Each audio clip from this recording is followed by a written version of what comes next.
Good morning, LinkedIn friends. Happy Saturday, June 14th, 2025. Here for another episode of Tech Stack Reimagined, building the ultimate AI powered workspace uh, with our favorite AI expert, Nico Lafakis. How you doing, man? Doing well, sir. How about yourself? Doing pretty great. Doing pretty Good. great. Um, Learned a lot this week Hmm. in all the ways. It was a good test trip to San Francisco. The event itself was informative, even though I was not the target market. So put on by Very true. HubSpot Ventures and AWS startups in the room. But these are the people that they're leading the way in a That's lot the of future. ways in what the topic that we're talking about on Saturdays. In that they're enabling the reduction of the tech stack and this shift from probably going to start referring it the era of SaaS to the era of AI. Yeah. Um, uh, Well, there's an acronym for it, but no one's going to use it, right? which one is that?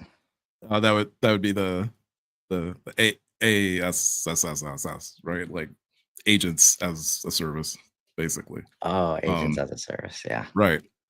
So um, that's definitely going to be the thing, and it's already the thing.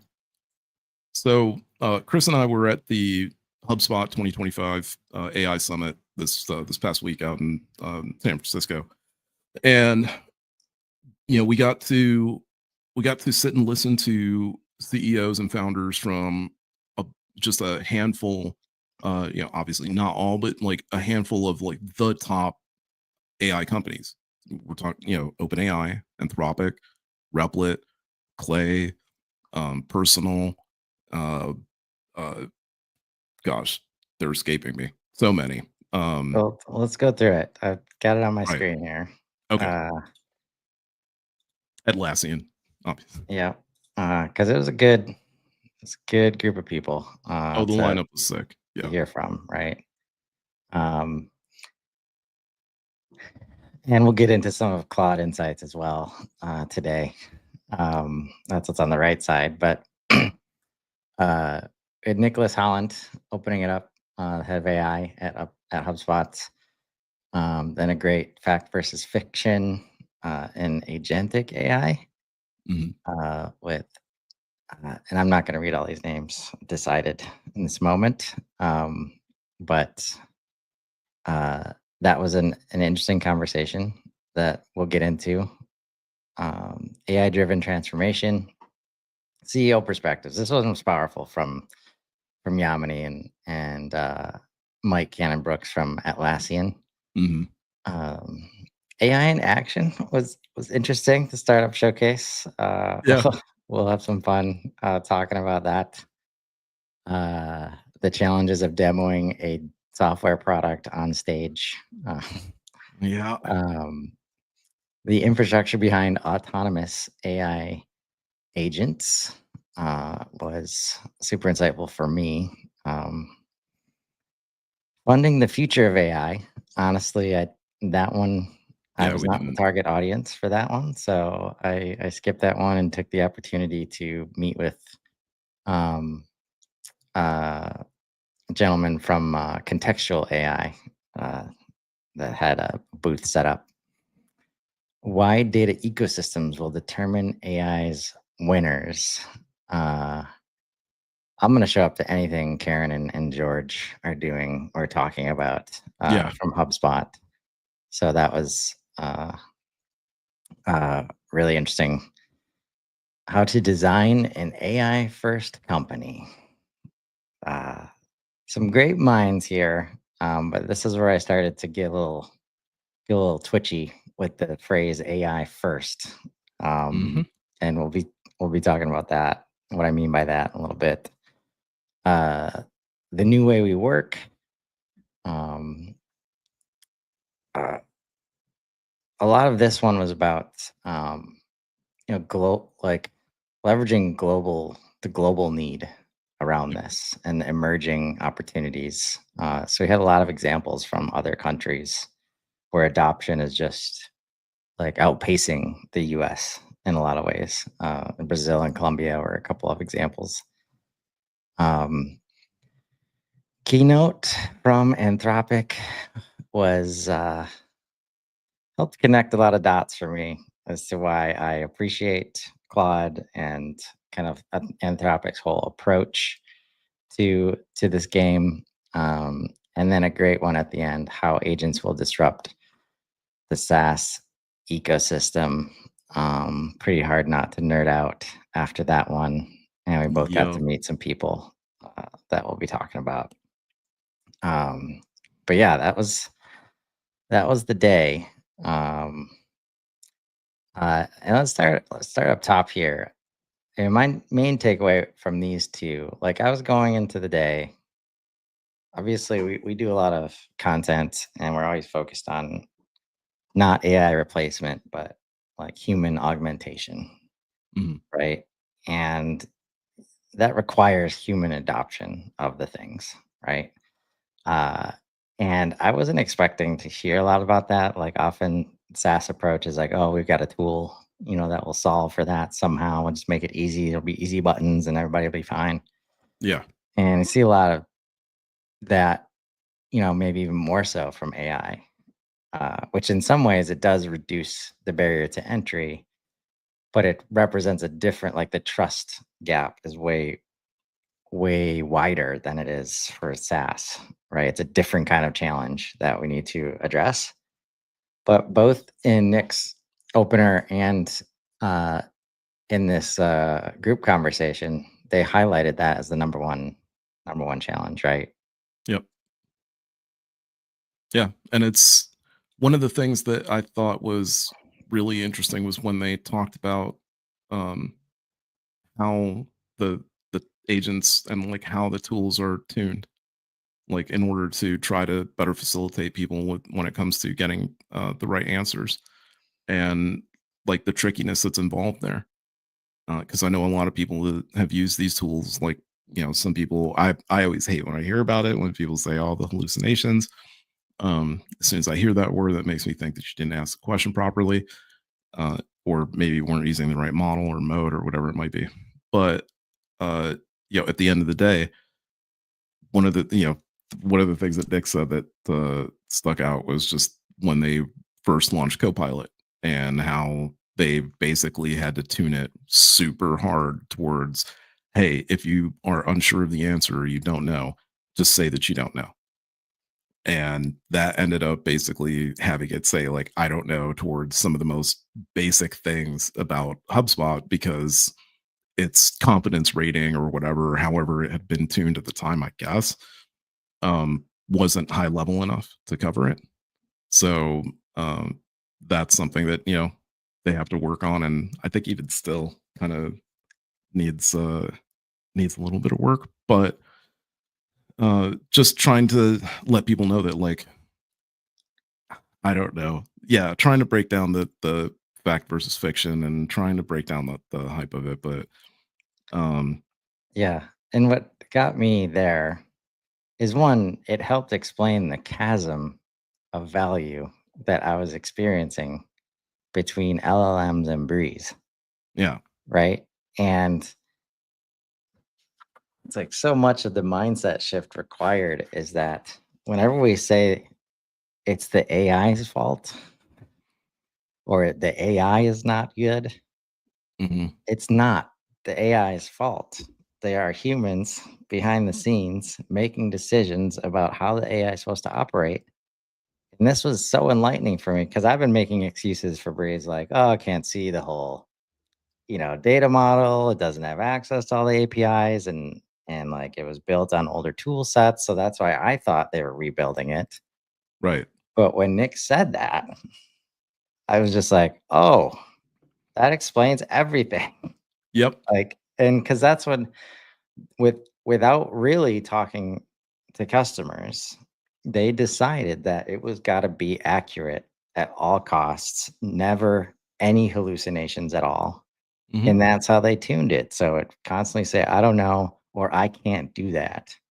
Right. Right. And after talking to customers were like, we're okay with some hallucinations as long as it can do all of this stuff.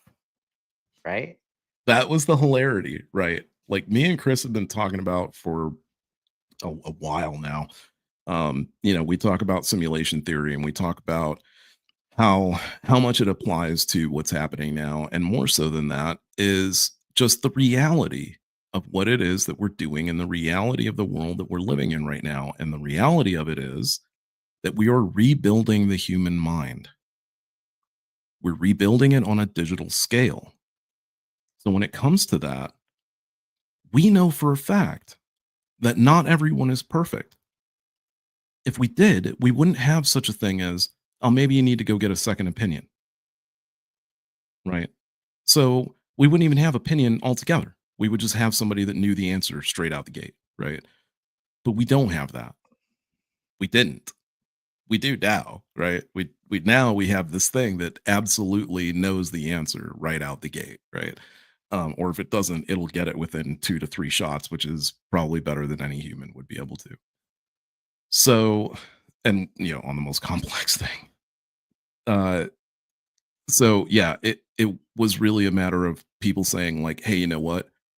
I'd rather accept a bit of what seems like human fallacy than to be shut down, essentially, right? Because it's saying that it didn't. Like, I think Josh Oakes does us just a great favor with this on a weekly basis. This poor man um, struggles with using Copilot because of the fact that Copilot is, just kind of obtuse still to a lot of stuff, and will spit out that answer of like, no, I can't, or no, I don't know that. When in reality, it is something that is like fundamental to HubSpot or is fundamental to the platform. And it absolutely should know the answer because there's no reason it shouldn't. Um, one of it's the reason why a lot of this stuff is the reason for innovation, right? Like Copilot, actually, it wasn't even Copilot, it was ChatSpot. ChatSpot was the inspiration behind Hub Helper Harry. It was the reason why I built it because ChatSpot was so bad. And then even when Copilot came out, I was not afraid because it just wouldn't answer questions, right? And now even with this, improved Copilot, not afraid. Like still not answering some complex questions, still won't help you code your workflows. There are just some things that that's the way this market is too, and that's what they were talking about. There are just some things that are specialized. And if they're specialized, you own it. And not only if it's specialized, but one of the things I've been saying for the longest time that I was beaming from like ear to ear every time, nearly every single talk, you heard the same thing: speed, speed, velocity, first to market, right? I've been saying for the longest time in the game, in the world of AI, if you ain't first, you're last. First to market with whatever the idea is wins. OpenAI has more adoption, has more money, has more capital because they were first to market. Claude is a better product. Yes, I did say that. Claude is a better product.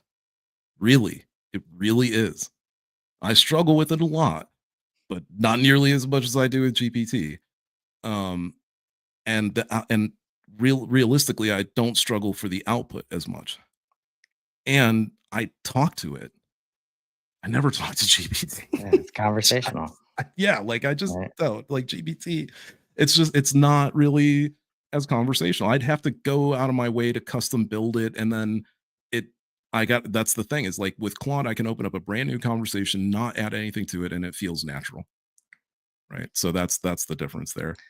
Yep. Um, but And we're still, seeing that, like, definitely the few times I've used the New Breeze Copilot, mhm, like, it has that element of conversational aspects, which it was yeah, definitely missing. Um, And they've definitely widened uh, The scope. the scope and like, I don't know if this is increasing or decreasing. It's decreasing the temperature, right? When you say Right. like do whatever you feel like instead of not No, that would be um, increasing. Yeah. increasing. Okay. Yep. Um, yeah, Like being more and creative with the answers. right. Yep. Like figure it out. Just whatever the Yeah. answer is going to be, right? And that's where all of this requires critical thinking, on the human's part, and that's why it's so hard to balance. Like in that conversation, there was definitely you could feel a little bit of tension from people like accepting what Nick was saying, right? Mhm. And that's where like he's saying it right from the customers, right? Right. So, but that's where it gets so situational and dependent on which industry you're in, what the use case is, like whether you can handle 98% accuracy versus it needs to be 99.999 because you're in financial or healthcare or, all these spots. But the healthcare, I don't know if it was in that talk, but somebody gave the story about like doctors are like 73 or 75% like Yep. accurate. And they don't go around walking with that number like on top of their head, right? Yeah. So we don't judge them at all based on that. But then when we see the LLM, which is 90% more accurate with diagnoses, based on a previous study that was done, it's always attached to that. And you're like, oh, 90%, man, Not 10% of the 100. time, I don't know. Like, right? And it's like, no, like if you knew how many, and you should know, honestly, if you knew anything about our healthcare system, like there's Right. a lot of trial and error. Well, Uh, and it's like, the airline, the airline crashes that have been happening, right? And yeah, it's not like when I say that, it's not like if you can go look it up, it's not out of the norm. It's well within. It's actually lower than average, but you just never see the total number. They just don't report on it like they have been lately. So even though the percentage chance of you being in a plane wreck is really, really small, you don't take into account how many planes are in the sky at any given time. You just think that it's 1950 in your head, and it's only a few of them. There are thousands of planes in the sky at any given time, right? Taking off all the time, like every 15 minutes. They're like buses now, basically, yeah, right? So yeah, that'd be an I'll interesting take news. the 90%, man. I'll That'd take be it an every single day. yeah, that'd be an interesting news angle to start adding in, like whenever something bad happens. But this was Mm, the number of successful plane rides that day. Um, that would be so just great. that, right? Yep. Um, but it led well into the next talk, which is from Yamini and Mike at Mhm. Atlassian. And a couple of things I noted.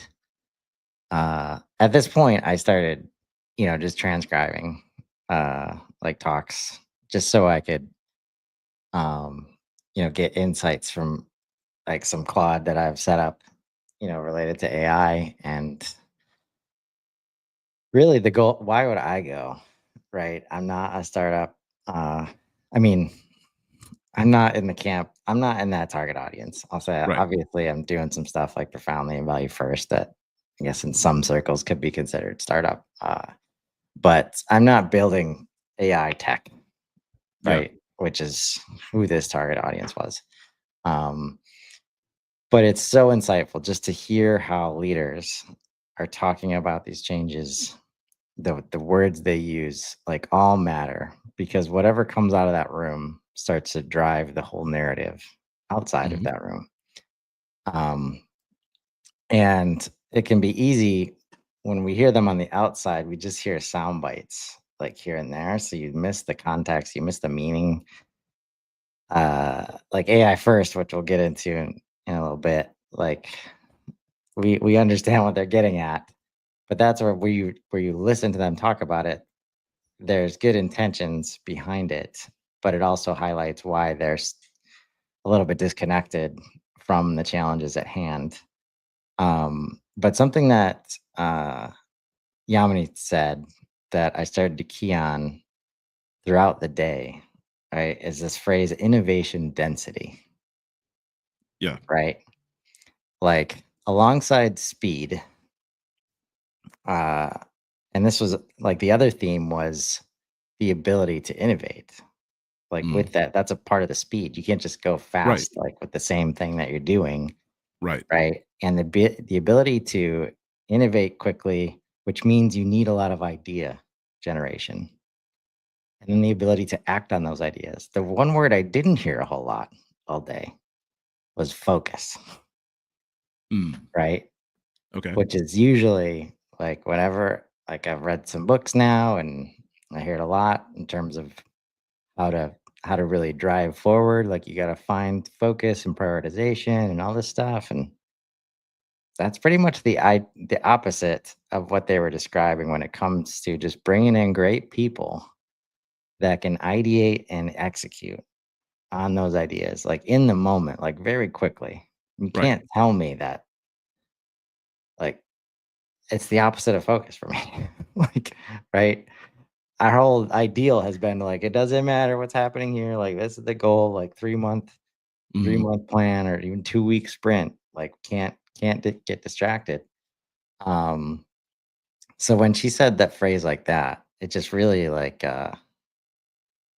um it made it a lot more tangible in terms of literally that's what you got to do, like, and the more dense you can make the innovate, like the faster you can move, right? Right. So it's a nice little flywheel there. um Love your thoughts on that track throughout the day. Yeah, because the way in which she described it and the way in which Mike talked about it, right, is that they aren't it's a matter of being agile and being able to pivot when you see not only you see the opportunity, but when you have somebody that comes up with a good idea and that person doesn't have to be the same person in this like pre-designated role either. So like sometimes again, moving quickly on something doesn't necessarily mean that you're moving quickly on an external thing or an external tool or an external technology. Sometimes it also means moving fast on an internal idea that you got, leveraging your internal resources, right, in a different way than you thought about before. One of the things that what they were sort of talking about, which is what we are seeing in the ecosystem now, is that like this, it's what this technology does. It flattens, it makes everything it makes everything horizontal. It kills the walls between the blockades of information that kept one person from either knowing how to do somebody else's job or kept them from knowing, about a particular aspect or whatever it might be, right? For sales, that means that you now have this capability of reaching over and touching RevOps and touching web and touching DevOps and having that knowledge in the palm of your hand, such that when your client is asking you about that solution that you're solving for, you're not just hallucinating to them and setting them up for failure. And then you pass them off to your team, and your team wonders what the hell you did in that sale because what you sold them doesn't align to what they actually need, right? Now you have this tool that actually can perfectly align you. So you can move what? You can execute faster to things, right? You have these tools that can uncover all the missing data in your portal, right? You've got this deep connector now for HubSpot that can go through and look at, I've heard examples from people of like, oh, look at deals from the last quarter, and oh, look at deals, in the last 90 days or something, and tell me stuff about personas and things of that nature. What I'm talking about is taking a look at all of your data from the get, and all you really ever need to look at is closed won deals. That's all you ever really need to look at. You need to look at closed won deals, and you need to look at what closed them and how they won and what won them. And that doesn't rely on how fast they moved through the track and how fast your salesperson responded and how fast this happened and fast that happened. I guarantee you, when you do the deep research, you're going to find out that it was a relationship thing, that there was a connection that was made, that there was a particular either twist or pivot or something that happened that caused them to sign. That's what it's going to be. It's not going to be speed to lead. I can guarantee you it's not. Right. And it's this case where like using that deep research will allow you to say, okay, so from all of those deals that I've closed won over the entire course of my company, why don't we take a look at from year one, out to now, on an annual basis, who's the ICP and who are my buyer personas based on closed won deals? What are the industries they're in? What are the deal types? Okay. Now, what does it look like year two? Okay. Year three. Okay. As you're getting closer, break it down by 6 month period. As you're getting even closer, break it down by quarter. And then as you get into this year, break it down by month. And now what am I looking at? Now I'm looking at trending data showing me where my ICP is going, showing me where my personas are going, as well as what they're morphing into and what they're changing into. Because there are outside factors that you're not taking into account. And when you take that data, you don't just sit there and say, oh, well, now he has datas and we can measure this datas against, the same datas. Who cares? Why don't you take that data and go one step further? Put it into whatever LLM and say, hey, given this data, can you approximate any real world events that correspond with any of the fluctuations in purchases or deals lost? How about that one? Did you guys think about that? Did you think about like what real world events might do to your business or how they might affect your business? What about seasonal change? Do you know if seasonal change affects your business or not? You could now. You could understand that in 10 minutes, in 15 minutes, maybe, at most a half hour. And it's the power of an entire research team going through all of your data and telling you where to meet your customer. Not where have they been and what have they been interested, but where are they going and where are they going to be? You've been listening to people talk about what we listened to, what I took away from it is we're beyond the age. We have evolved past, oh, meeting your customer where or at the time or like interacting with your customer at the right time. Now we're at the age of being there ahead of your customer, opening the door and welcoming them in because you knew exactly where they were going to be in the first place. Yeah. And they decide the right time Yep. The in right ways time, the right door. that we cannot imagine, right? And some of Yep. that universal context that you're talking about, like these environmental factors, right? Like this is the difference between the metrics you're talking about, like speed to lead and sales velocity. And this is like when you reach certain trust milestones, for example, time is no longer a thing, right? Mhm. It's like just we're just having the conversation whenever we're going to have it. But then also the timing of just the world happening around this group of people, right, is 100% out of our control. And whether it directly impacts like that person's job, like it's there's so many variables that can impact professional and personal like Yeah. variables that are in play, right? And that's where like when you pull back and you're just I'm working with this company, like you completely remove the human element, right? Now, what we're talking about here is the ability to for the humans to drive innovation and insight off of all of that research, right, that AI can do. And I think this leads well to the kind of the thesis of Mike's, contribution, man, like about joy, right? Yes. Like, and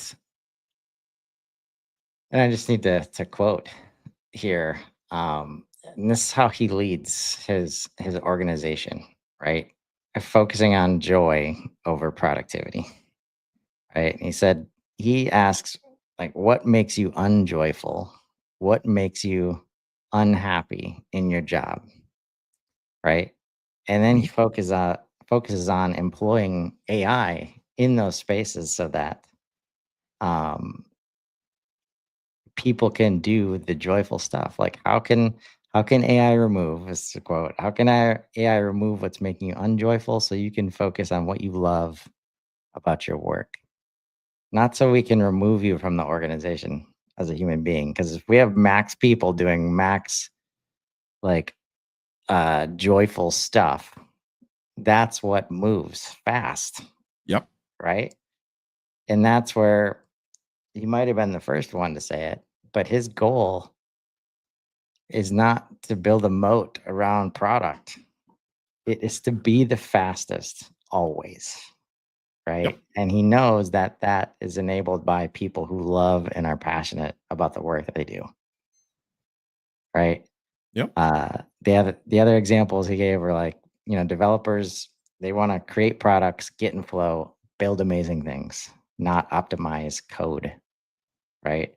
Lawyers Yep. want to play with words, understand law, and apply it commercially, not process paperwork, right? And it's just, so much of this is common sense. And again, I'll just tie it to the value first exists so that we can help organizations make common sense decisions about this stuff. Because, like, when you hear them say it, it's like, duh, right? Right. Like, why is it taking us so long to get here? Well, because we didn't have AI. Like, that's why. Yeah. Yeah. That's that. I mean, like, it was just such a reassuring thing. Um, not to toot the horn, but that is what I love about Harvest too. Is just the fact that like that's how our org is run. It's it's run like the Avengers. Each of us has our specialties. We're all seriously good at that specialty. We all maybe have a different way in which we get that done, and that's okay. It's totally fine not to templatize everybody into the same format that doesn't work for everybody. It's totally fine to focus on what the quality of the result, not the metrics of how you got to it, not the metrics of what came of it, because the metrics don't matter.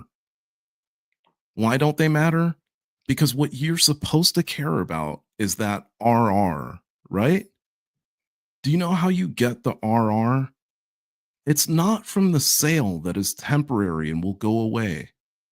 It's from this other metric that you've never measured, but you can now. Now you can, all of you. You can all go measure this metric today. And it's the only one question you need to ask to GPT because it's a whopper of a question and it'll take GPT a minute to figure it out. But let me tell you about you're saving yourself about any depending on the size of your org anywhere between I'd say 5 to 50 grand. You can now ask your CRM, what is my customer lifetime value? The value of having a customer for life. And then I want you to measure that against all your most recent sales. And then I want you to start to learn that having a meaningful relationship with a customer that lasts a long time is actually worth a hell of a lot more money than just trying to fleece them through the door. That was like one of the major things that we came like at least that I came away with. I didn't hear anybody talking about speed to lead, closing deals. I didn't hear any of that shit. The number one thing that we heard about was value, delivering value, what it really means to be AI first, what that actually, what that defines, not just the theory behind it in terms of like, well, we plugged in Chat GPT and we use it. So we're AI first. No. And not, oh, well, I mean, we don't have as much staff. We pretty much use AI. We're AI first. No. No, it means that you enable your staff to do what they need to do to get the minutia out of their way so they can focus on what they love doing. And when you focus on what you love, you don't work a day in your life. So you just apply yourself fully. I know because I'm doing it. I get to do it every single day. I love what I do. I wouldn't do anything like, I mean, I could do other stuff, but as a I love my job. I love everything about what I do every day. And that's amazing to me. And anytime I have minutia, I AI it out of my way. So it's not just that, and I AI it out of my way so that I can spend more time doing R&D. Like I Right. love the research and development behind AI and learning how to like fold it into the org and learning about tools that can help people save more time. Um, I don't want to spend my time, doing custom coded actions, and I don't want to spend my time doing documentation, and I don't want to spend my time like doing all that kind of stuff. So even though those things are super important, those are all very tedious, like not tedious, but like they're all things that are time consuming that, you know how to do them, you know how to get them done. It's just a matter of point and click. So yeah, okay, that's the stuff that, Atlassian is working on getting out of the way so that their people can focus on what it is they need to do, which again, like Chris was saying, it just helps you move that much faster because you have this red tape that seemingly was in the form of, and that's the other thing, right? At least that was the other major thing I got out of it was also there's two big forms of red tape in business right now. One of them is yourself, with like the minutia, right? And so going forward, you are still only getting in your own way if you decide not to leverage AI to help you to get rid of it, right? You're only doing yourself a disservice. You're putting yourself behind. So in terms of like how it works with jobs and like do people keep their jobs or lose their jobs or how does that work? You've been hearing people say like you don't get replaced by AI, you get replaced by someone who knows how to use AI. That's 1000% true because the person who knows how to use AI will innately be moving 40 to 50 or whatever 70% faster than you because they will 100% of the time be focused on their job and not have to spend any time focusing on the minutia that you didn't want to give up because you didn't want to use AI. So you still only, I mean, like think about it. All you RevOps people out there, you're on calls most of the time, and you're on calls pretty much just to strategize and figure out the strategy. And then when you're not on calls, you're stuck in the platform. And when you're not in the platform and you're not on a call, then you're stuck in minutia with the documentation and the emails and the follow-ups and the notes and all of that stuff. Okay, well, what you really love doing is basically the strategy and implementation of the strategy. So imagine if your calls actually did just that. You were actually implementing the strategy as you were talking about it on the call, and all the minutia afterwards of all the note taking and all the follow-ups and all that kind of stuff taken care of for you, and all of the documentation taken care of for you because something's listening on your call and it's making adjustments in the documentation as you're on the call. And then your task as like your PM task aspect is taken care of for you because you said on the call that you finished this workflow and finished the workflow triggered this thing that this agent then picked up on and said, okay, well, I need to go check off their task now because they finished it. That's working faster. Like, yes, you're going to spend, more time on calls perhaps, but you're going to get more out of it because what's one of the things like as RevOps that sucks the most is you don't necessarily get to start off with the customer. It's usually somebody else that started off with them, and then you kind of have this like rocky, like, hey, you met them and now meet me thing. And then you also don't really get like the finish in most cases. Usually, like you're done with your bit, and then it's somebody else, and then it gets wrapped up, and you just get your own like section of a goodbye, not like the whole thing, right? Hmm. That's what changes.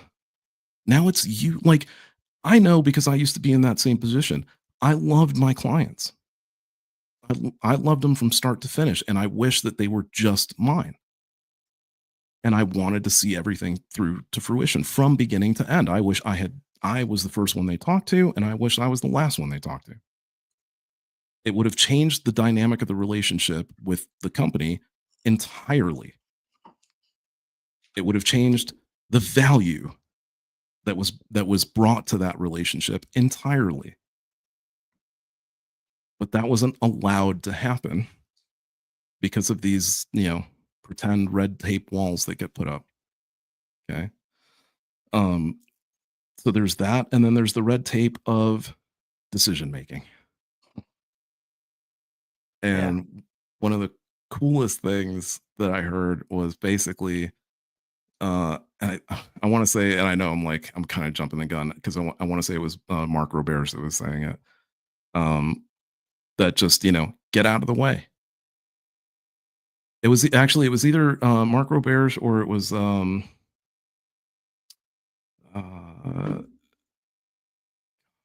it might have been, oh, I can't remember. Karen? It might have been Karen. Um, that was basically saying like, look, you hired you're the that's why again, that's why I love Harvest. No joke. You're the leader of the org. You're Nick Fury. You're picking your team. You're picking them for a reason. Nick Fury doesn't question every decision Cap makes when Cap's out on the field. Cap makes the calls. And if Cap makes a bad call, he explains it to Fury. Right? And Cap gives orders to somebody else, and those people go do their stuff. But if they decide to do it their own way, they answer to Cap. That's the way it's supposed to work. It's not supposed to work that you hire somebody to oversee something only to have them come back to you pretty much every single day with every aspect of the decision making to verify with you whether or not that thing is okay. Because now you're doing the decision making. Yeah, they did like whatever, they maybe did 2/3 of it, but you're still doing a third of it. When the goal was that you weren't going to do any of it because you could then focus entirely on the org. And they would just come to you at the end of the week or whatever with all decisions made, and you just review it. And instead of judging the decision that got made, you judge the quality of the outcome of the decision. And you work on what? Not saying and coming down on someone and saying you're a terrible decision maker. You work with them as a leader and you say, hey, here's how we can change how you look at these things so that you can make better decisions towards them in the future. Right? That's because that's what leadership is. It's actually helping people to get to the top too. That's how you help to accelerate your organization. Right? Especially if you're the type of person that's that has that mindset of if you don't do it yourself, it's never going to get done right. Well, if you don't show them how to do it right, you're never gonna get it. Yeah. Or just creating the space for them to Yeah, learn how to do it right. yeah. Right. Which is a huge part of the AI adoption angle. Like there's a learning curve here. Um, and if people aren't allowed to try things, uh, which I think I found some related quotes, not exactly get out of the way, but you know, people don't want to be telling people what to do. They Mhm. don't want them coming to them for every single decision that needs to get made, right? And I think a lot of the this is where the gap has always been. Like creating the space for this stuff to work is largely based on the system that you're building, for everybody to work within, right? Operations as a whole, right? And I think we're going to get to a place very quickly where There's a customer layer, there's an ops layer, and there's a finance layer. Like that's everybody's within those 3 layers in a business, and we get out of this marketing sales like service. We'll hit on GTM engineering in a little bit. But the data layer, right? And processes and systems and everything that creates this space for AI to enable everybody around them um, was the data ecosystems talk, right? Hit on that a lot. And I'm just going to share like 3 takeaways that we'll start to chew on. But opinionated data, right? And opinionated AI. Right. So they said generic AI solutions like basic chatbots, like you mentioned, Nico, like somebody says, oh, yeah, we use ChatGPT. Right. It's like, no, that's not AI adoption. Those things are easily replaceable. Right. Yep. So when you build it into your product, like big deal. If it's just tying to the GPT, you got to do better than that. Differentiation comes from having an opinionated view of your unique value. Um, and they talked about a semantic context problem. Again, context was maybe one of the top 3 words, from the day. Mhm. Um, and Chris Child from Snowflake shared a story about like when he was looking into SQL generation. I think it was for a customer. More data didn't help, Right. right? Yeah. Understanding business context. It was actually, and this is something that I'm a sort of name drop out there. Uh Sanjay, oh gosh, really, I want to say like Rakshit. Sanjay Rakshit is a good friend of mine, and also like built out large language models. We talk every once in a while, and uh, about a year ago, he was telling me that like he was just like, Nico, small language models where it's at. Like you haven't heard about it yet, you're gonna hear about it. That's where it's at. Like large language models, it's a waste of time. Small language models. I'm like, really? Like, why small language models? And it has to do with everything that we're talking about right now. Small language model is specifically like honed and trained on just that subset of data. So in terms of hallucination rate, it drops to 0. The reason that you see Fidelity and Goldman Sachs and people talk about, so that's something you guys should take into account. Okay, that's another thing that I didn't hear. I didn't hear it once. I don't know. Maybe I might have been blocking it out, but I didn't hear it once. I never heard anything about cybersecurity. I didn't hear shit. I didn't hear shit about data security. Not a single. I didn't hear data security as a phrase once. Now, if you're wondering why that would be, it's because think about security. Okay, think about it as a person standing in front of a combination lock, and hackers are on the other side, and they're trying to figure out the combination. And security on the inside is turning the knobs. And when they're human, they've got their stethoscope and they're listening to the other side of the door, and they're waiting to listen to like dials turn on the other side of the door so that they can then turn their dials. And hopefully they turn them fast enough before the others figure it out. And then when you're like a deep learning machine, then it's like, okay, we can turn dials, but we still have to turn them as soon as the other guys turn theirs. But they could probably ghost past that and already be turning them without us realizing it, and then we're kind of screwed. But now with AI, it's like a living organism that's constantly looking at every little micro anything. And even if you even get close to the dial, it immediately starts spinning at a ridiculous rate that you couldn't even hope to catch up with. Right? You want to talk about blockchain? It's like the fastest evolving crypto you can possibly think of. Good luck breaking through it. And when someone says, "Oh, like I heard these theories early on," this is how I knew that people were just didn't know anything about what they were talking about. Oh, they're gonna make an AI that can break into blockchain. Really? Really? Man, I O3 probably could do that. Maybe like maybe Wolfram LM could do that. I'm not entirely sure, but that's how much money and resources you would need, practically the size of a country. So I think you're gonna notice if someone's trying to break through blockchain, right? So that's the level of security we're at, right? HubSpot wouldn't be using this stuff left, right, and center if it wasn't secure. So get off it. Like I wish I could say it nicer than that. I just can't. Like all of these guys have AI security in place.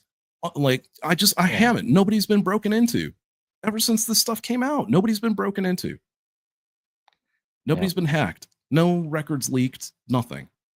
Right. So yeah. I don't And know. like I like that's what comes to mind there is that it's nice to be yes. at an event where like why don't they talk about it? Because it's fucking table stakes. Yeah. Right? Like they're cloud-based companies. They've been handling it for a long time. Now AI makes it easier to handle. Right. And um like it's not a concern. Like cuz that resource situation that Nico just talked about, like yeah, go try and build it. There's like 100 people building the protection side. Like Right. right? The security side. So even I think it was James Raybould from Turing.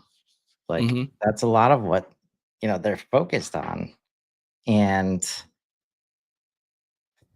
it's just a different kind of conversation, like, it can't be like, "Is it even being done?" Right? Like, that's how we know you have no idea how this stuff works, Yep. right? Because these companies they're not successful because they just leave everything to chance, right? Um, and they handle their business, right? So, uh, yeah, that's a good point that it was not a topic of Right. discussion. And Uh, it's look, it's not like Chris said, what, why, what's so bad about that? Like, how is that a bad thing? Oh, wait, it's not. So it's kind of cool to say, oh, shoot, 2025 is the year that we no longer had to worry about like digital security and data security. Isn't that the most awesome thing ever? That you finally wouldn't have to and don't have to worry about someone breaking your passwords and all that kind of stuff. That's the craziest thing ever. Like 2FA can go away and like all of that kind of stuff. We can finally go back to just like simple login, right? right. So, And the yeah, I mean, weakness like, and the weak points, as always, are the humans, yep, right? So, like, when we hear about even some of this is goes a little too far. Like as soon as the OpenAI connector came out with HubSpot, um, yeah, that was the first question. Like, "Ooh, data yeah, security, but like long story short, like don't go into the town square and start shouting like company proprietary IP and customer information and like right, don't do that right, or bad things will happen might yeah, happen like yeah, really what happens is nobody gives a fuck about you shouting in the town square and they just keep going about their business. So the chances that somebody's paying attention to you pretty low. right, But even in that case, like I remember always having the cloud conversations, right? mhm, Like meanwhile, your little local network, somebody could park outside your building no problem and like just grab everything they wanted, yet you're worried about like sending your data up to the cloud. Like, yeah, we're in a different world here. One yeah, more that thing, or like I always use the example of when you first get your phone. Anytime you first get your new phone, you smash the hell out of those agreement buttons without even thinking about it. I just heard a story of this woman who had done a voiceover for some Swedish company, and then now years later, she hears her voice. Everybody hears her voice as like a public message for some service, and she got all upset about it and was like, "Oh my gosh, I can't believe it!" And they owe me money for using my voice for this, that, and the other. They go look into it. She hires a lawyer. They go look into it, and the Swedish company's like, "I'm sorry, right here, plain plain language, right here says we own it forever. We can use it for whatever we want after this. We don't owe you anything. You took the money at the beginning, right?" Um, it's a matter of like again, just you have you have the world in your pocket. You have the world's knowledge in your pocket, right? Everybody does. When everybody's on the same playing field, no one has anything to lose. That's the best way I can put it to you, right? So to like Chris is saying, table stakes, guys. Like that's the buy-in. If you want to use this tech, just out the gate.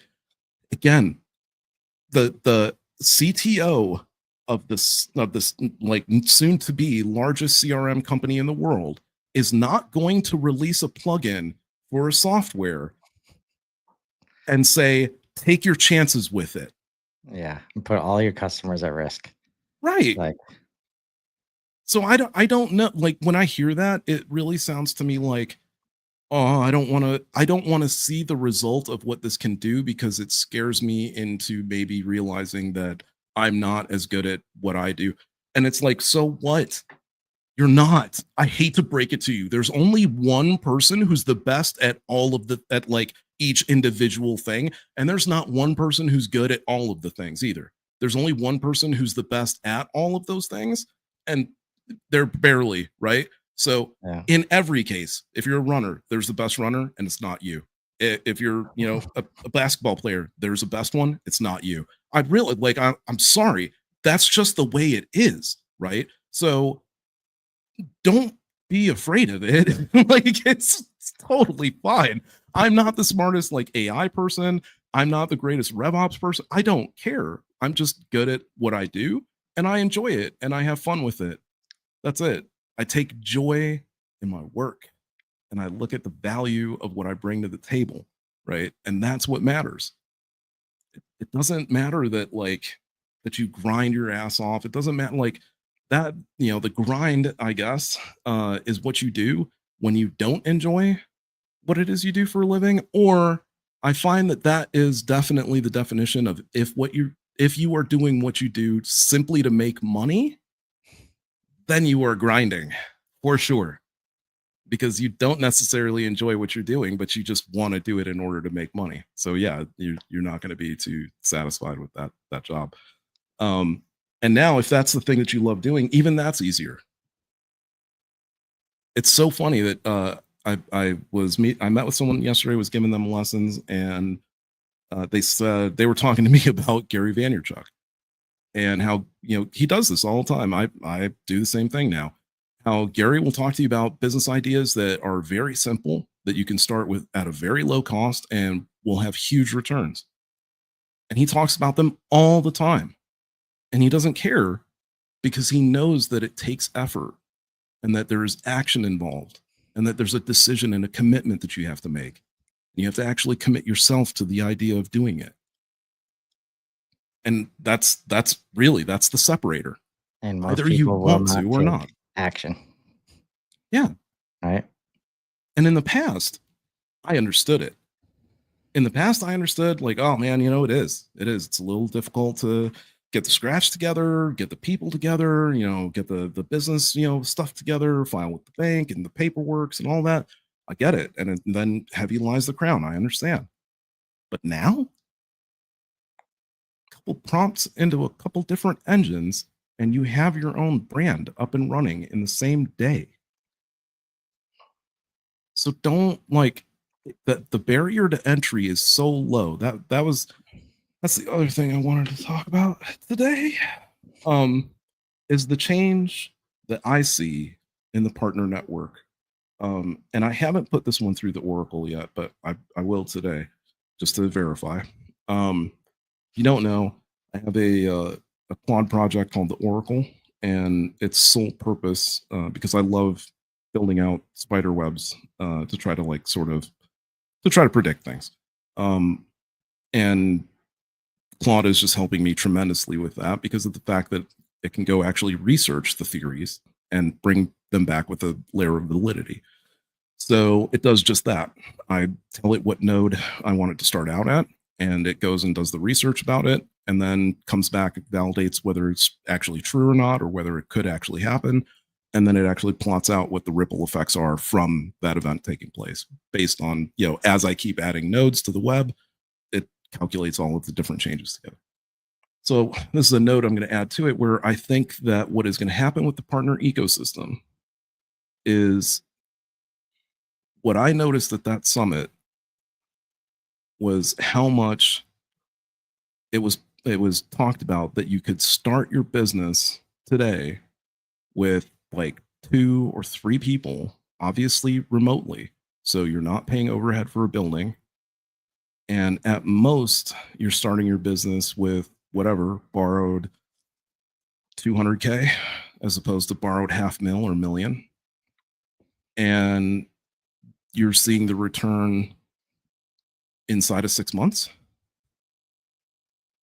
not year 3.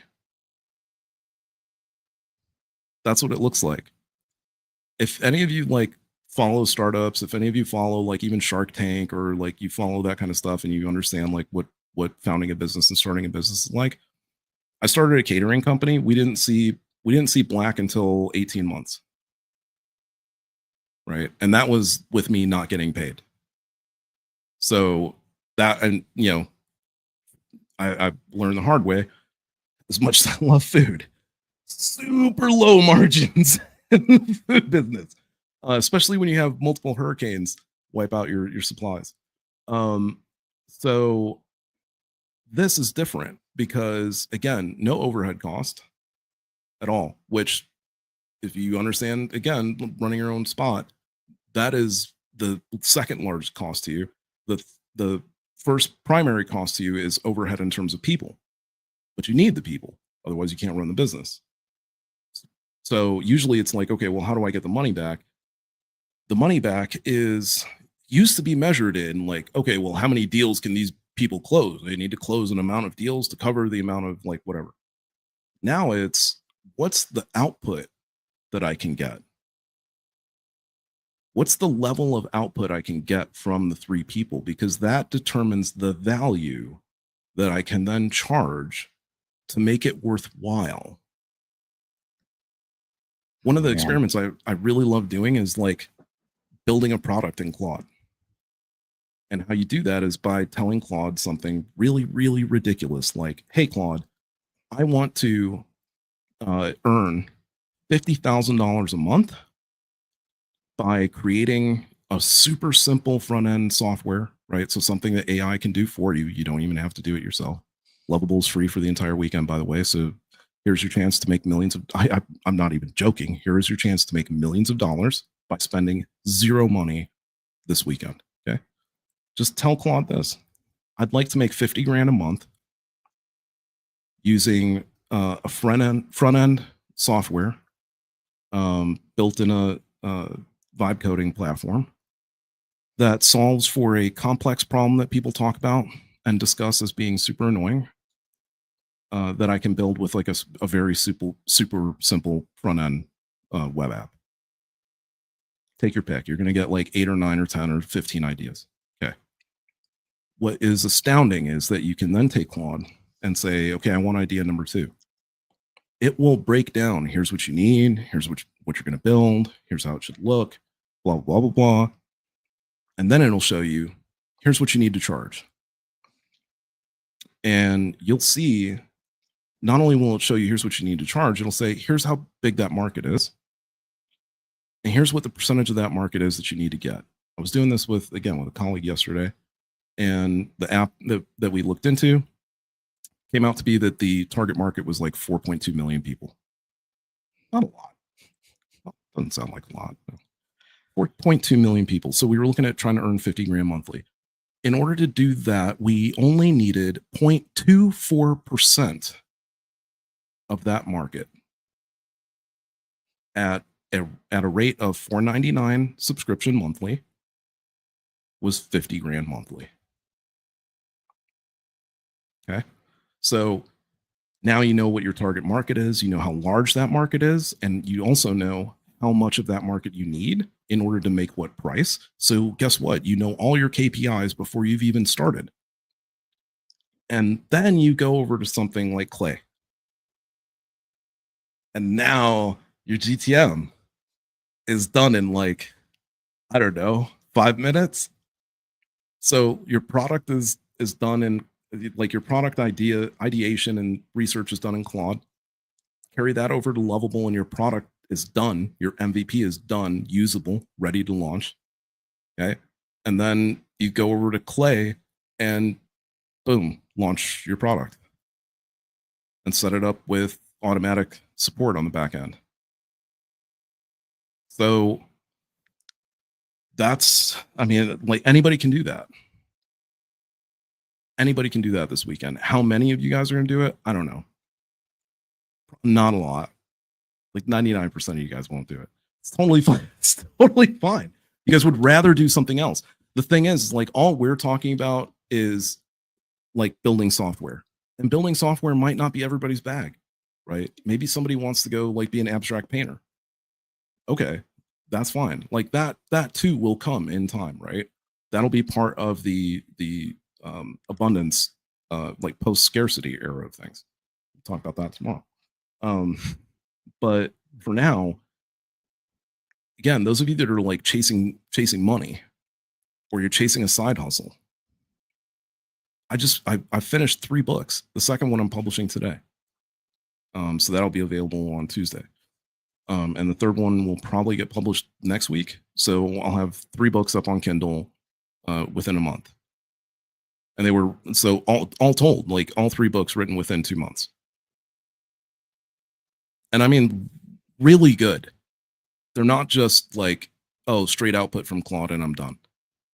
It was like output from Claude, had to listen to it, edited through Gemini, had to listen to the edit, rewrote through, Ghostwriter, had to listen to the edit, had to make sure that everything sounded, the way I wanted it to sound. And then it was done. Did the same thing with all 3. And let me tell you, the third book is magnanimous by comparison to the other 2, just in terms of size. I think the recordings for the first 2 are something like, I don't know, a couple hours. And for the third book, it's like 12 or 15 or something. It's ridiculous. It's a good reason for it, but yeah. Because it does. I mean, you could turn that third book into like a Lord of the Rings story, basically, in terms of how it reads. It very much reads that way. Yeah. So you could do that. You could do art. You could do music.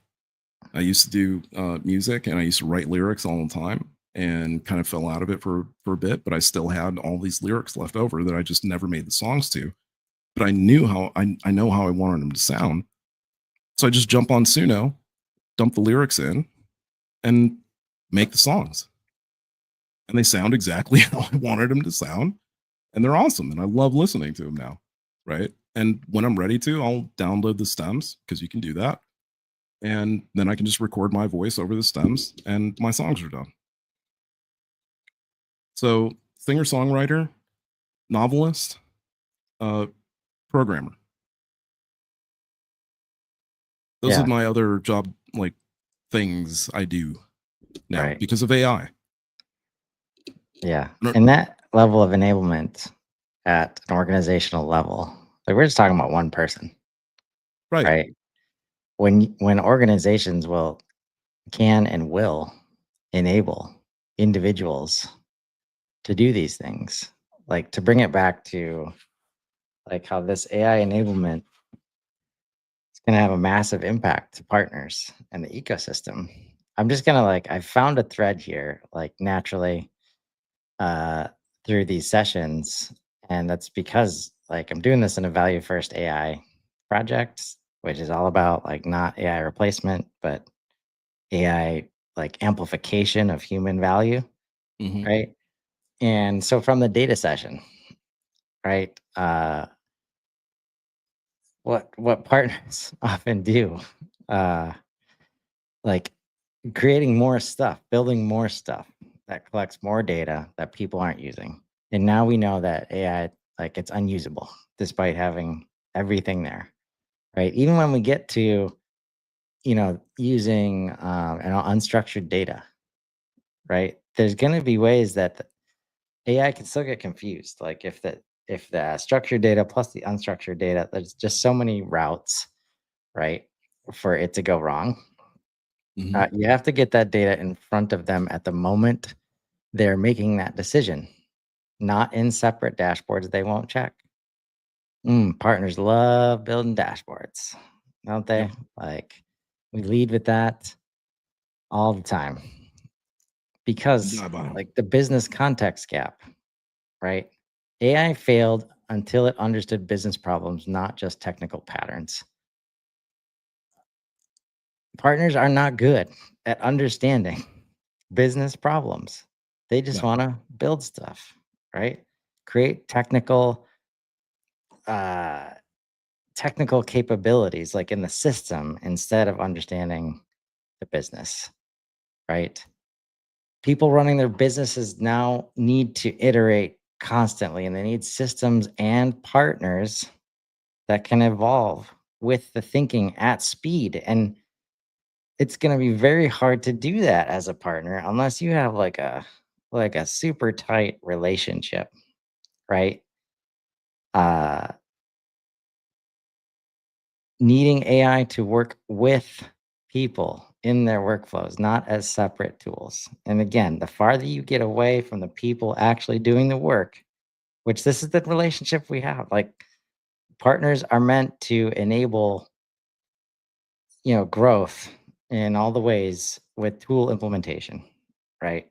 Mhm. And in that focus, they have separated themselves from the org, from the people doing the work, right? So that moves wonderfully into, and I'm going to go through this and we'll come back to the AI first phrase and why that's a problem, right? Mhm. Um, but they didn't hold back in this session, No. right? Especially Elias, who like led Drift, right? Yep. And this is the part where this resonates with all the partners, a lot of partners I've talked to, right? But the problem is they can't, it's going to be very hard to change. And you, Mark Robert, said that at the end, like incumbents, it's going to be tough. Yep. It's going to be Because 'Cause you're tough to already, move, like, right? baked into your old ways, right? But they all feel this way. Like, I don't want to be dealing with people problems, promotion, and management mess, right? Because that's Everybody not why they talking got into about, business. yeah, everybody talking about collapsing traditional roles into just, and we've been saying this for a while. Like, if you can enable SMEs, subject matter experts, to do the videos, to do the sales, like, just everything gets easier, Yep. right? Um, this is so good. Like, at the heart of it, like, as a partner, are you happy when the models get better? If you're happy, then you're gonna be all right. Mhm. If you're sad, you're not, right? And that's where, like, the enablement that Nico was just mentioning, that is the models continually getting better. And if you can't position yourself as a strategic, coach and somebody who can help the humans that now can have AI do all the technical admin and all that stuff. So now they're going to be looking for answers of how to apply all the insights, coming from there. You can still help uncover the context and the business world that they're in, right? Creating these ultra layers of just the environmental patterns that we were talking about at the beginning. Like there's always a different way to look at this stuff. There's always a different way to, you know, for lack of a better phrase, prompt, you know, prompt the AI and prompt the humans. Like, the Yeah. best partners ask good questions, right? Um, Context plus proactivity. Uh, and we just keep coming back to like AI needs to know the business context to be successful. Well, guess what? So do partners. Mhm. And AI is going to be better at it than partners really can be in a lot of cases, but definitely better than they have been in the past, right? Yep. Um, and then like, yeah, it just I'm so glad I had Claude with me, like, just to keep track of this stuff because it's so easy. Like, I'm the worst at just going in and like consuming an event and information and then And then forgetting about trying it to later. Like, I'm regurgitate. gonna come Yep. back and do all this stuff, right? But you can start to find the through line, and when it all adds up to what we talk about, what we've been talking about for months, right? Because partners, you have a lot of jobs in play that nobody wants, right? Mhm. And you don't want to pay them what they're worth to get them done, right? So AI is coming in and eliminating that stuff. Nobody wants to be the note taker, right? So think about the next time you ask a human being like to take notes, like, and look at it through this lens, and you won't need to think about it again, right? Um, every the human's still responsible for the actual output, right? You're the orchestrator. No matter how much is done underneath, when you put the web page up, when you put the social post out, when the email gets sent, right? Don't Mhm. try to start blaming AI like for stuff. Right. Again, that's where like customers don't care whether it's AI creating it or whether it's humans creating it. Is it creating value for me as a customer, right? Um, the Tinder model of this conversation was super interesting to learn about. Basically, how easy it was, and he's enabling, a lot of his adoption is coming from this concept of how easy it is to swipe left and swipe right, like to Yep. make decisions instead of having to message back and say it. Like it was just really, really insightful. And uh, the yeah, let me stop there because I could keep going for a little bit, but yeah, I mean, what more can we say? It's like just so obvious. And again, that's why the whole framework of value first is to help you understand how obvious it is and show you obvious decisions you could be making to get out of all these traps. Yep. Like, because the thing is, like, the bigger the organization you are, the more humans you have, like, to drive all of this stuff. And now AI makes it easier than ever to transform on a dime. And like, I have to imagine, again, I've never led like a big organization, right? Right. But like the ability to just work with AI to say, help me, I really need to do this. This is the situation. Yep. Give me options. Don't think you got to start from scratch. You're the big boss. The idea's got to come from you. Like, no, you set that up, then you get feedback from the org, all the humans, and this is where AI can shine, Not right? only that, but like there are, one of my tenants. I've only got four. Um, I'm not even going to get into them in detail. Uh, the first one is talk to it like it's a person. The second one is context is king. The third one is it knows everything, and the fourth one is always take it one step further. This is relative to the third one, right? And the and the reason why is because of the fact that you know the I think one of the most powerful things that you can do is what Chris is talking about is actually leverage it when it comes to like ideation and when you think that you're stuck in your head. Okay. And I'm not saying don't ever reach out to other humans for help again. Okay. But when you know what I'm talking about, you're in the zone, you're laser focused. You're trying to work through something. You've got a problem, and whatever major decision needs to be made, right? And it's going to affect the org. Okay, even if you're a manager, it doesn't matter, right? You're not the first. You're not even the first. You're only the first if you're like at OpenAI, right? Like if you're at like Atlassian, if you're at like a leading company, and but even then, there's probably been another leader that's been in a very, very similar position. And I guarantee you they blogged about it, or they wrote a post about it, or something. It's online somewhere. That's where this kind of comes into play. You have to do this critical thinking play where you step outside of your comfort zone, step outside of your ego, step outside of the thinking, this archaic thinking that we've been in. It's now archaic. This frame of mind that like, oh, it can't know or it can't figure it out. Don't think about it that way. Think about it again like a person and say, hey, do you think you can help me to resolve this problem? Start there. It's that simple, right? And it'll just naturally flow from there. Okay, well, what kind of problem are you having? All right, well, let's break it down. Okay, well, let me go look up some resources related to it. And poof, off it goes to look up whatever 20, 30, 40 resources, whatever it needs to. Nowadays, it actually reasons through the search. So it'll actually like dig further down depending on what it's finding. And then it'll come back and start helping you out and give you some pointers.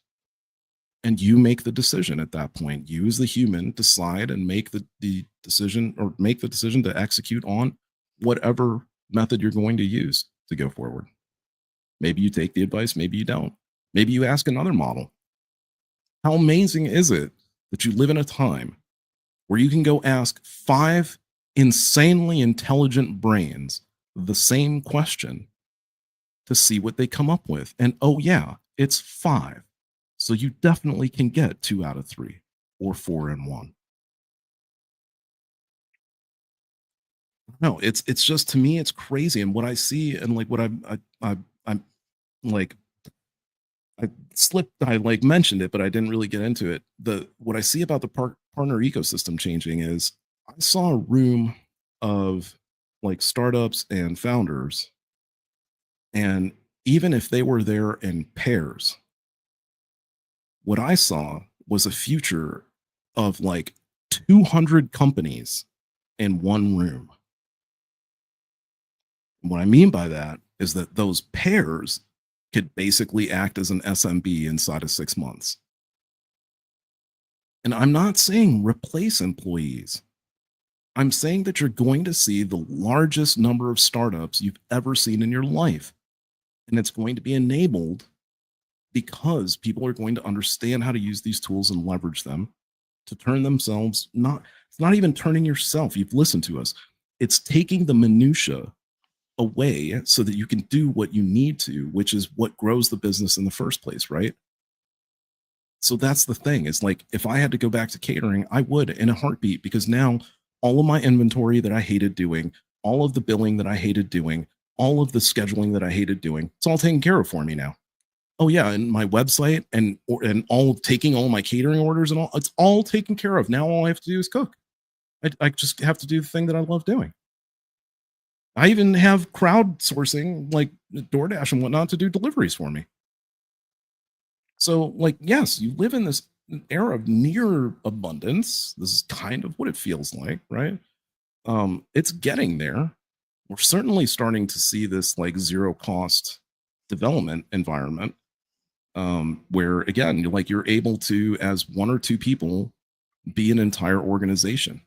So I see this thing in the partner ecosystem where short term, don't get surprised that you're going to start working with orgs that are churning big dollars, spending just as much as previous ones, but they are like a quarter of the size or an eighth of the size, but they do the same volume. And then don't get surprised when the referrals just stop coming in. and when your sales just go away. Okay. What is it that we do as the partner ecosystem? We provide information, we provide strategy, we provide guidance, we provide intelligence. Well, you know, the days are coming. And it's not like, Well, you know, to your startup point, like and smaller org point, especially at the bigger orgs, the bigger partner orgs, like a lot of what you have to do is change management and understand how to talk to all these different stakeholders and bring all these different teams together. And you're not gonna have to do that. Like, but when you see the revenue, they're gonna be in your ICP or whatever, mhm. right? But it's not gonna be like it's gonna be like, all right, how do you deal with these teams of AI agents, right? See, Like, that's how I see the change. So like I know some of you probably thought like, oh shit, did Nico just say the partner ecosystem is going to die completely? No. The way in which you help is definitely going by the wayside, because the way in which you help is that you deliver information and you deliver intelligence. Okay. What you sit on top of as an organization is mounds of data. You sit on top of this data that has been collected about all of the companies that you've been doing business with, that quite literally tells you how to solve those types of companies' problems. So, what you're going to do is you're going to sift through all that data. You're going to find the largest needle in the haystack, and you're going to laser focus on that needle. And you're going to turn that thing into a pike. You're going to just throw that shit so hard that you'll end up nailing 50 to 60% of whatever that pie is. And remember in the beginning, I talked about what 0.24% look like of a market. What's 50 to 60% of your market look like? Even if your market's only 5 million, right? Which we all know B2B is a hell of a lot larger than 5 mil. So what is your specific sector of B2B? I don't know. Let's just say that my specific sector is Jiffy Lubes. How many Jiffy Lubes are there out there?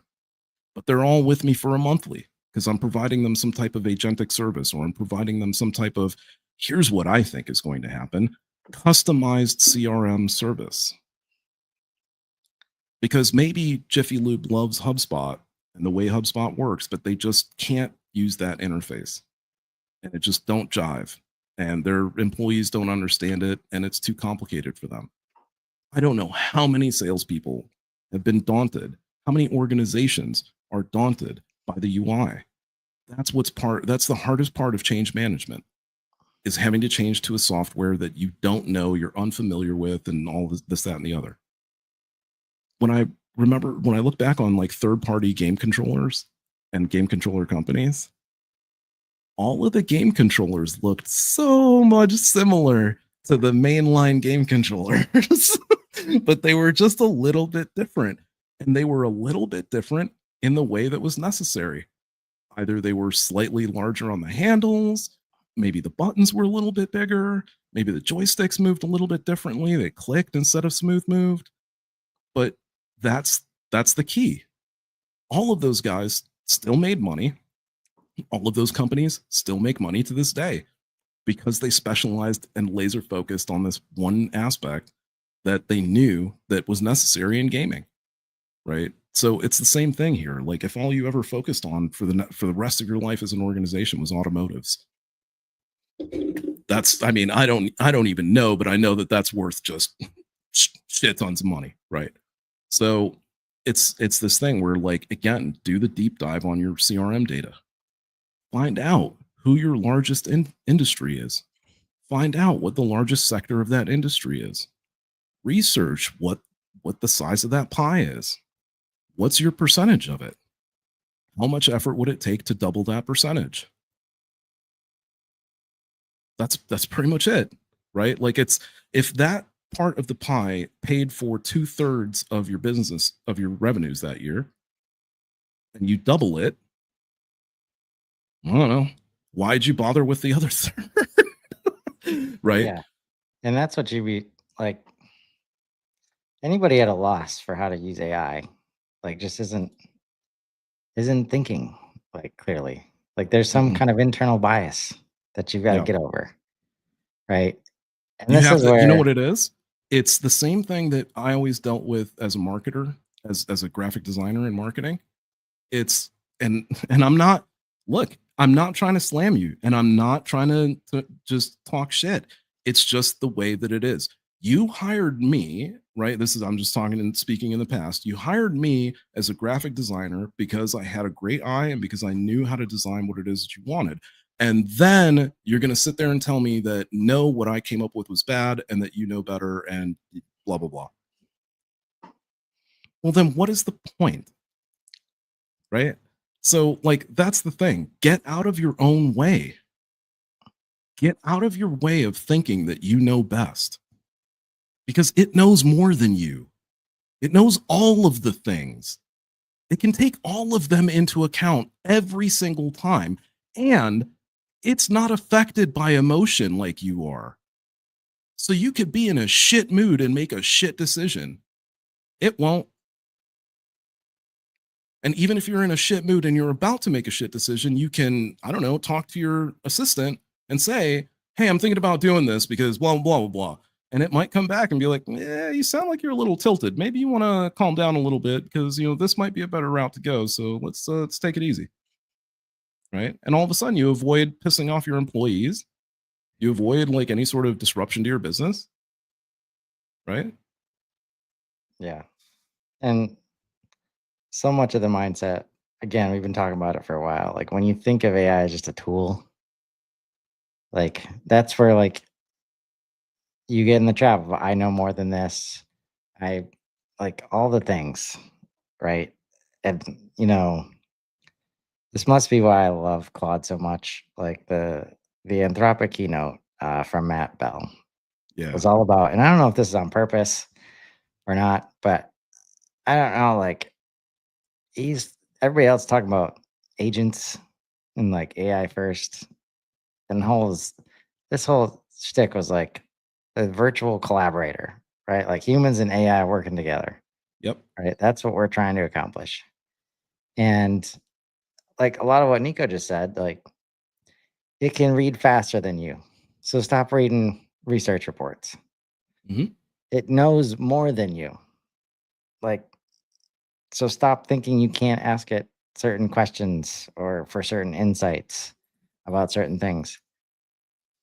It has tireless execution without emotions and fatigue and like all this stuff getting in the way. Right. So then you can focus on goals, planning, common sense. Like literally, the whole purpose of value first is so you can let go of this stuff and get to the common sense shit that you know in your soul you should be doing, Yep. but everything else gets in the way of that. Right. And we see a timeline here, right? We've had AI assistants right now. When you use all the things, and the breakdown's not in here, but like AI collaborator is like agents plus assistants, plus the coders, plus like this group of things. Like it's not just about agents, it's about this whole ecosystem of AI support, right? Collected um, under, let's say, under one AI umbrella, like the collaborator in this case, Hmm. right?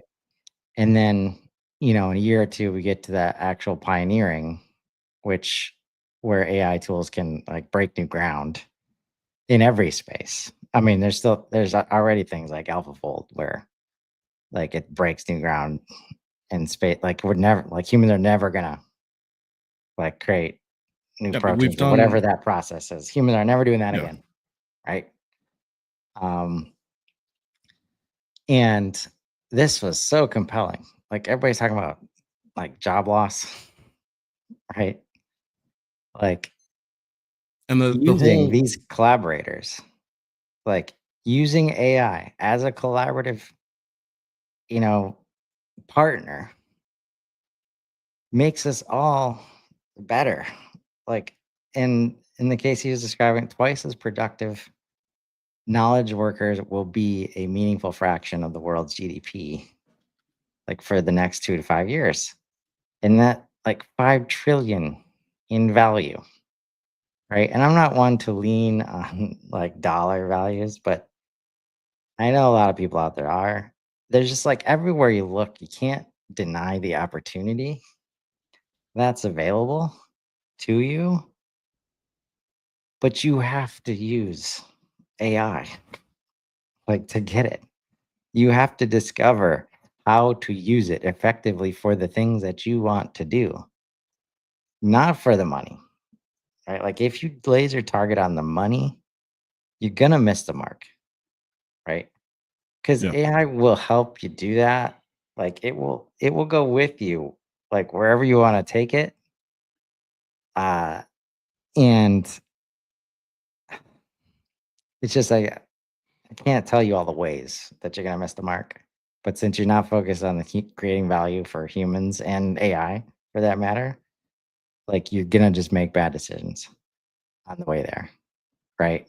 yeah, Um, and just as some examples, like some validation of what they're already doing, right?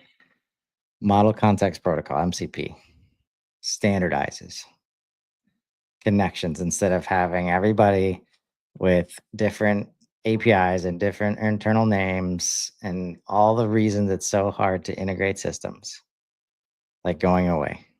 And all of the LLMs like just latching onto this model. mhm, Iterative search versus single shot. Like they're learning, they're constantly learning from the activity, right? right. Which you got into here, you know, um,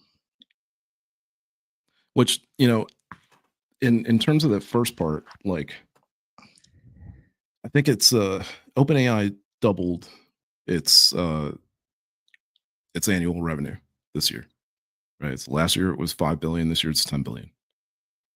I don't know too many companies that do that, right? So in terms of like the exponential like uh growth curve of income, um not that I wanted it to happen, but just what's going to sort of fuel it into the future. The UAE has basically made ChatGPT Plus free for anyone who signs up for it in that region, right? So that's $20 a month times blah, blah, blah, right? If you ain't first, you last. I don't know what that does to their revenues, going into next year. I know it pushes it past 10 billion, right? Um, so what does it cost? Everybody's like UBI, UBI, UBI, but we can't afford UBI, UBI. Have you run the numbers? If you took 40% of the US working population and paid them 60 grand a year, and trust me, the population that's going to be out of work definitely not making 60 grand a year. Okay. A lot of Amazon warehouse employees, a lot of like auto workers, a lot of that kind of stuff, right?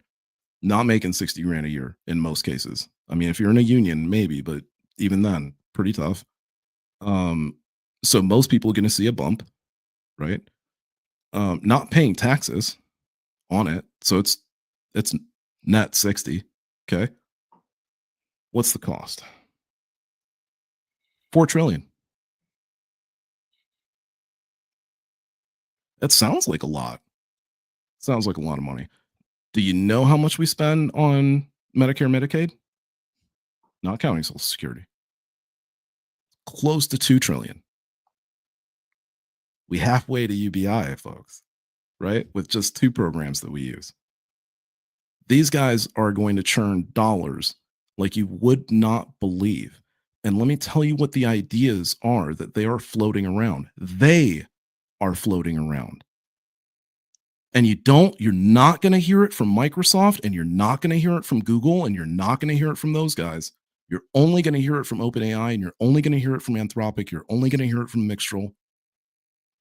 They want tax dollars through AI to go directly to UBI. In other words, if a company is using AI to replace employees, then you has pay more taxes, and that tax goes to UBI. So it facilitates the fact that you've replaced that employee, right? So it's basically saying that, one way or another, you're not going to be able to save as much money by just cutting heads, right? For one. Two, they want a measure of their profits as a company overall to go towards UBI. So, in terms of how are we going to afford this, the top companies in America that are going to be earning the most money are the ones who are most willing to give up the most money towards the programs that we're going to need to facilitate. So, don't fret. I don't know.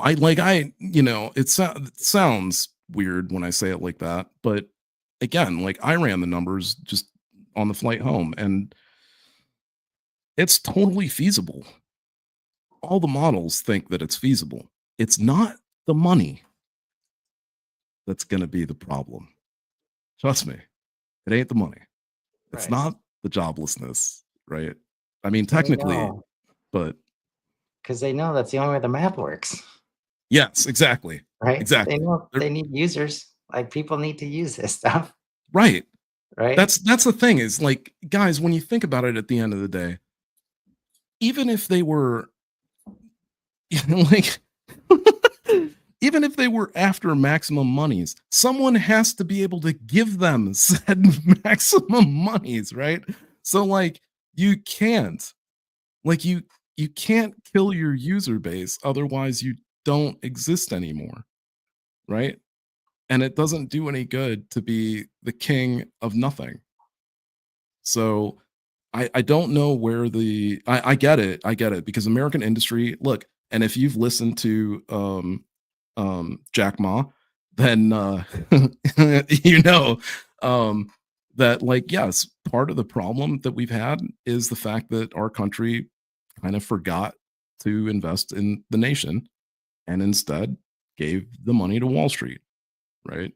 And as a result, we have a lot of people who are just unskilled, behind, and it's gonna take quite a minute before they catch up to where they need to be just in terms of like the framework, right? Like we've been saying, old organizations. And when I say old, here's what sucks. If you've been an organization that's been around for like 5 years or 6 years and and it didn't start like recently and your 5th or 6th year was like 2 years ago, might be difficult. That's a hopeful case. If you've been around a decade, you're probably not going to change. If you've been around longer than that, the only way you change is if the organization itself forces you to change. So, like in the case of, again, JP Morgan, Goldman Sachs, that kind of stuff, they can force you to change because they're those kinds of organizations, either do it or get out, right? Those are the only two ways.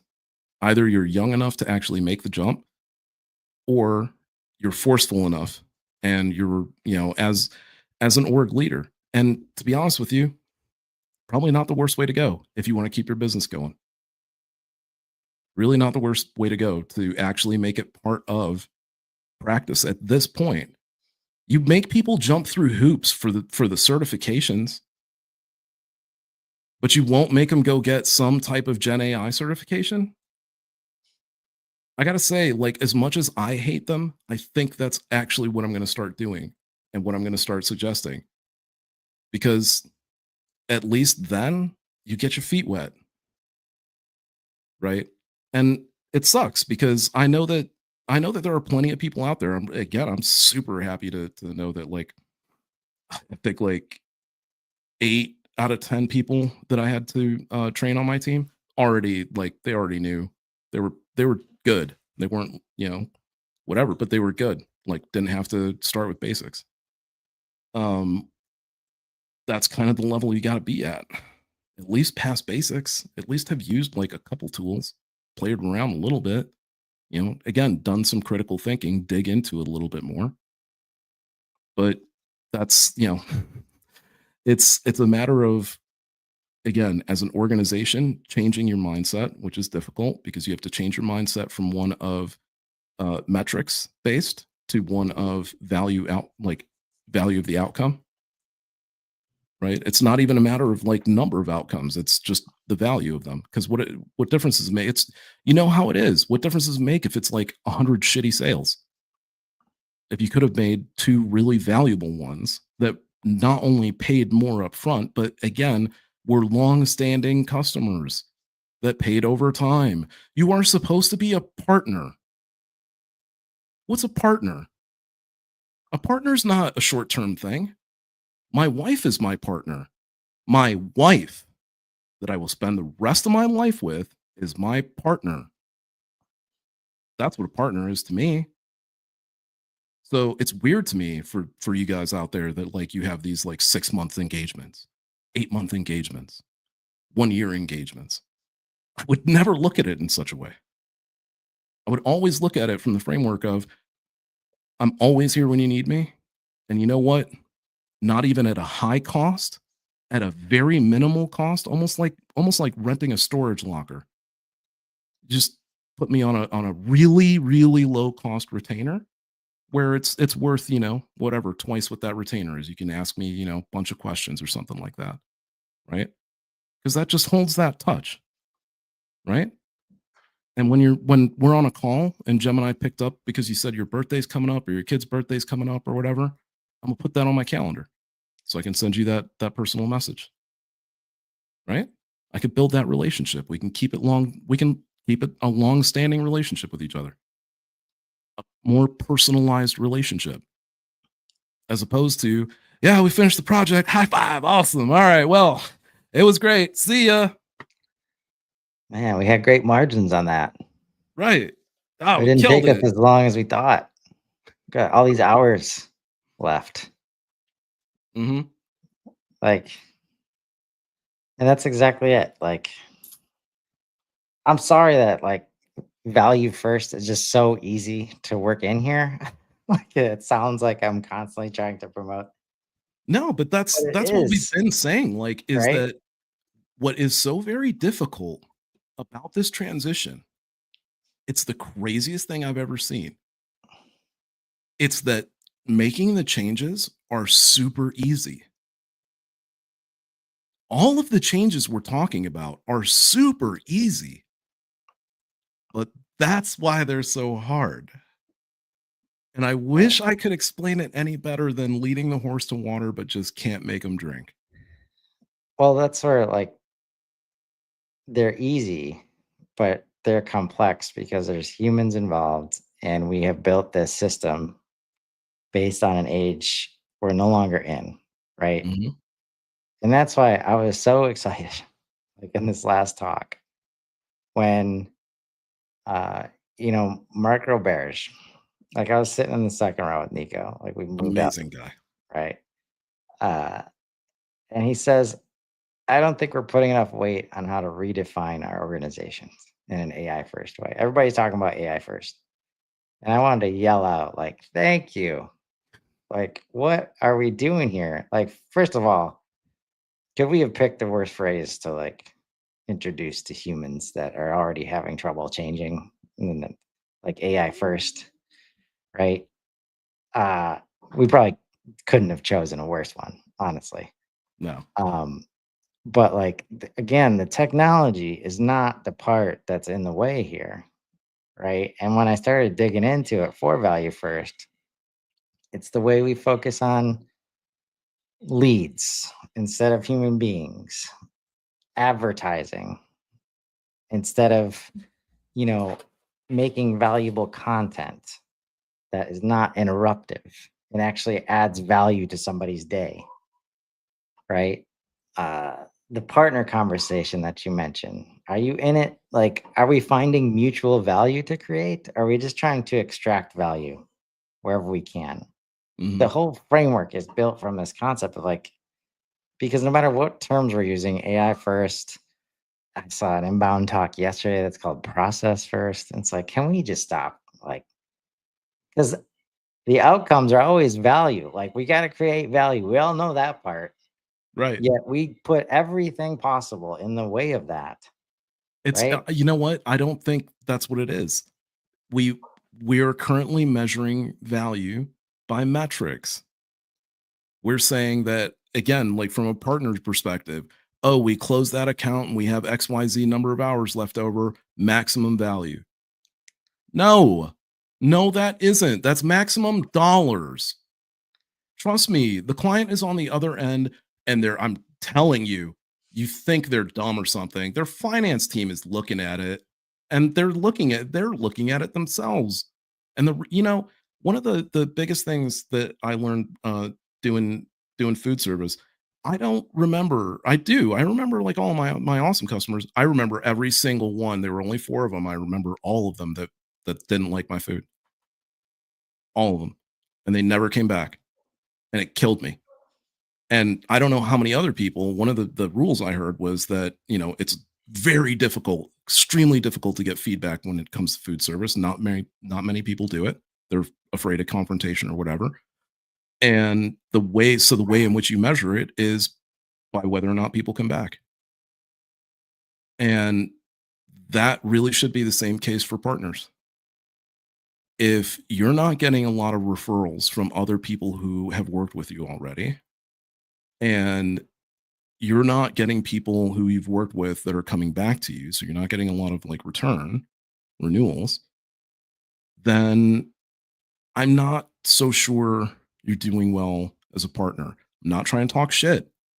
I'm not. I'm just saying again, I believe partnership is based on relationship, is meant to be long term, is meant to be meaningful, is meant to be valuable. And if you're judging your partnership and your relationship and your work based on, how much you got done in XYZ amount of time, versus how much money was spent, then you're not doing it right. It needs to be what did you deliver for the amount of time that you spent? And you spend the time. If you have the extra time, then you spend it or you give or here's one, give it back to them and say when you'd like to come back. How about you do this? I don't know if anybody does this yet. Treat it like a mini game. Turn into Dave and Buster's if you need to, because Dave and Buster's does a better job of that with me than most other partners do with their clients. Because at least they give me the Dave's cash. And then I go home and I've got the Dave's cash in my pocket and I'm thinking all the time, every weekend, well, I got that Dave's cash. I could go back to Dave's. Right. Now think about that as a partner that you gave these hours to him. You gave him this fugazi money, right? But it only means something at your partnership. And now it's, 6, 8 months down the road and they got this problem. They could go to someone else and spend new monies, or they could come back and spend your dollars with you. How about doing that? What's the value on that one? Because I'll bet you it's going to cost those hours and a little more, right? And it shows the trust. It shows that they're willing to actually spend the rest of the hours with you. And I can guarantee you, when you do that for other customers and other clients, and they have the hours and they never come back to you, you need to go look at those deals and you need to go look at what happened in that relationship and you need to go look at what happened with that client. And you need to use deep research and figure it out. Right. That's another thing you guys should be using deep research for. Find out what the drop off, like, find out not just what the drop off rate is, but what it is for all of the particular conditions that you can think of. What's it been like over the course of all of this time per what you thought were your ICPs, per what you thought were your buyer personas, right? To me, it's weird whenever I talk to businesses and they don't know what an evangelist is. They don't know what an advocate is. They don't know what it means. They don't like really even think about um, having like a rewards program or having like a partnership program or having like an excellence member program or something like that. And it's weird to me because of the fact that those programs represent special relationships. That's what they represent. Like I have a mileage program with Capital One, so I will not use anybody else's mileage program because I already have one and it's through my trusted source. So I don't care about anybody else, right? And my trusted source earns miles with all of the other ones anyway. So I don't have to worry about it, right? They got to me first, so they win. And they provide value. And I see it every single time. I get to see the value, right? And there's just such a huge, I don't know, like it's such a huge positive to that it's like that's why that relationship is going to continue is because I'm always seeing the value of my relationship with that company, right? Right. Yeah. I think No, I, super important part of the being first is when you get there, you gotta create value. yep, Like, if you don't, it won't matter, right? And yeah, that's why, like, it's can't be just about the speed, right? The speed it's got to be speed at all costs, but it's coupled with the value creation, which now is coming from idea generation and innovation and not sitting still. hmm And, like, Amjad, I think, put it man, so well in terms of, like, this conversation about moats, right? It's a great exchange between him and Mark Roberge about how the moat is just being ahead. Like, and it's really hard to, like, strategically, um and compared to what we've always known as far as, like, deciding the experience that you want and building the product and then, like, just doing it better than everybody else, and that's the moat. I hadn't heard anybody put it like this, but Amjad said that leads to a lack of innovation because you're so focused on maintaining that moat. Like, you don't build new things, you don't innovate, be probably because you think you're safe, but also, hmm like, it leads to this, "Oh, we can't get distracted. We gotta be focused here," right? Instead of just always being ahead, and that's where it's like, if you go to events like this and you go to Inbound and you just see smart people, successful people talk about stuff, that's why I like the format of, like, that's why I focus on conversational formats. You just hear people talk about things in different ways and draw insights instead of just questioning, like, oh, that's not what I, right? When Mark Roberge, like, industry veteran, right? Like, has trouble computing because he really wants moats to be true. He really wants it to be a thing still, right? Most yeah, investors do. That's what they ask about, right, right? But you can tell, like, he's struggling because there's merit to what Amjad is saying, yep, right? And we can all see it around us, especially like the moment that speed of response, like, started to match price as the most important thing. There's a study in 2022 that showed this. Speed just as important as price. hmm At that moment, like, a significant competitive advantage gets created by the people who will prioritize that speed, but it's so much different from price because price, I can be a salesperson and just give you a better price. right, Like, whenever I feel like it, I can match it. I can even say, we're going to take a hit on this one because I like you as a customer and there's so much value. We're going to lose money on this deal. That's what I'm willing to do. With speed in a digital reality, companies can't just go, okay, we're going to be faster today, yeah, right? No, you got to have systems. And now AI, like, AI enables that shift. And now that you are able to do it and customers care about it more than anything else, like, hmm that's why speed is the reality, right?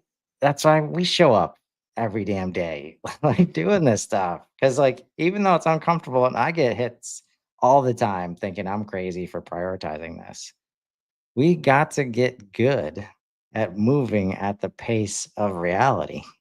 Yep. We don't get to slow it down. Nope.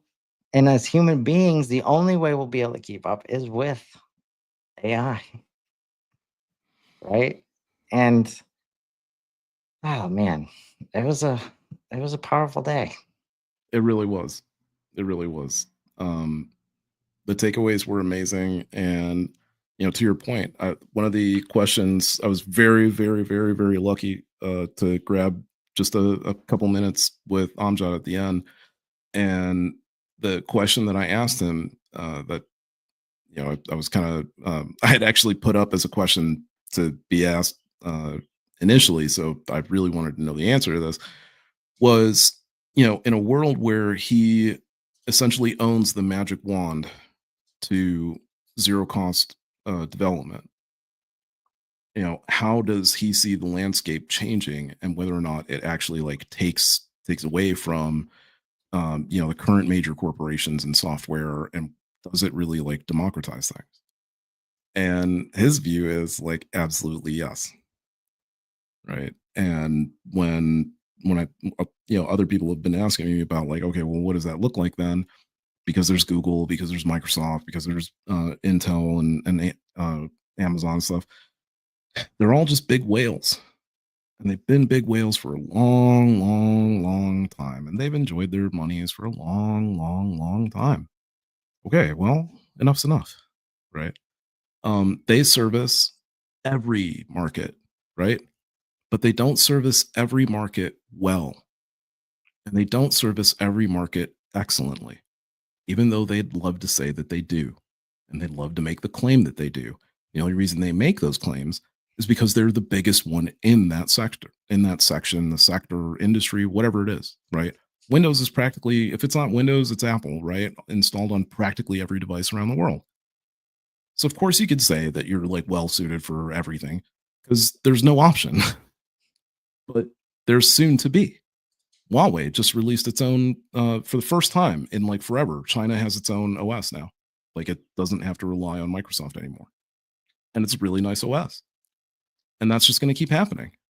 Like what I was thinking is going to be a new service for partners is navigating the MCP of somebody else's HubSpot and building them a front end that they prefer to use instead of whatever front end they've been using.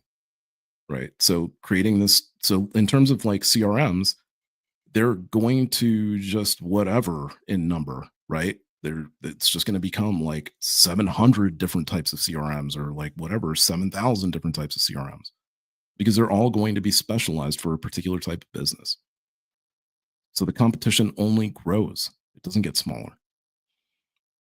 It's this weird thing where like when everybody thought that it would uh that it would get smaller, that it would get more consolidated, it can't. Because even if you wanted it to, you can't. Like, no one company still. And even if you had all the agents that you could, you just couldn't focus on every single market in the way that you need to, and not every one person, because that's what drives it, right? Yes, every one person. Person. And I guarantee we're gonna get back to this next week because that's what Oh, wait. Tech Stack Reimagined. But this foundation of understanding like was so helpful to confirm like we Yeah. need to be doing the show because from a provider perspective, like 7,000 CRMs, like, but from a customer perspective, there's one, and it's mine, Yeah. like my CRM, Yeah. and that's like as I'm thinking through it out loud, like that's Excel, right? Excel spreadsheets that have the columns the way we want it, and all these things that businesses, and then they can't scale. Mhm. Now they'll be able to scale that, right? Because Yep. instead of Excel, it's the LLM, it's the AI assistant, right? And it'll Yep. be the one building this and building that and decide like, and we're already seeing it. And I'm like, guys got to And it's coming to understand, like, HubSpot. Telling the you. insights of doing the content and being active in the community, like both sides of this, you can see these flags from a mile away and understand that it's confirmation all over the place. When Charles Elmer from Bayer Bradford, one of the first partners I ever worked with in the ecosystem, and I met him in person event, right? When hugs were still in person. He shared a story on LinkedIn where he's talking to two industrial manufacturing leaders, Mhm. right? One of the most laggard of spaces, right? And there's one that is understanding how to enable more CRM usage, right? Through Mhm. this, uh, through AI assistance. And then there's another one that has never had a CRM. And these are not like small businesses either. They're the successful organization making, at least tens of millions of dollars, probably more, like given who they are usually working with. Mhm. Um, One of them without a CRM understands that they can just start sharing notes with the LLM and then ask about it later. Like, just let's forget about all the structured data. We're just Yep. going to feed this system. It will structure it the way it needs to. We don't even care. Right? We're just going to share it. And that's where when we talk about the level of the barrier to entry coming down, like they don't use CRMs because there's setup, like any level of setup, and then maintenance and management. It all costs money, and then you need to hire a person for that. Mhm. All that stuff out the window. You just start talking to Claude or GPT or Gemini or whichever one you want. Yeah. What is And it? then as they because these are smart people. That's what SaaS always forgets. Like, it doesn't matter which space. These are leaders of companies that have built successful business that are worth tens of millions, hundreds of millions of dollars. They're not Right. idiots. They just see the world from their organizational perspective. And if this thing starts to cost time and effort that they don't agree with, they're not doing it. Yep. Right. And now there is zero barrier. They just have to try it a couple times. And again, like, once they can get past the first response and you start to treat it like a two-way conversation that it is, wow, like they're the ones with the internal insights and they can create value in seconds now. Mhm. Right. And since it's all driven towards relationships, like we got to build relationships to sustain the business, they immediately understand, or they will as they continue to adopt these. Right. It only takes one. If there's one we're hearing about, there's tens, hundreds more like out there experiencing that stuff. This is where you can't avoid it right now. This is where we never have experienced change like this. Right. Like, there's no way to avoid the AI conversation. Um, and that is a signal when it's gets into that space, which has been historically like conservative and we'll wait and see and all these reasons, right? And they're starting to use it and see the value. Like, that's what my CRM looks like, my tech stack. That's where we're at. It's already happening, right? Exactly. That's the point. The biggest point is like it's already happening. What is it that Robert said, right? About like walls breaking down between roles, right? It's the game has changed. Um even the way that recruitment is done. I've been seeing posts lately that are like these are people and these like when I see these posts, it's like, wow, okay, they're actually being forward thinking. A lot of posts lately about QI,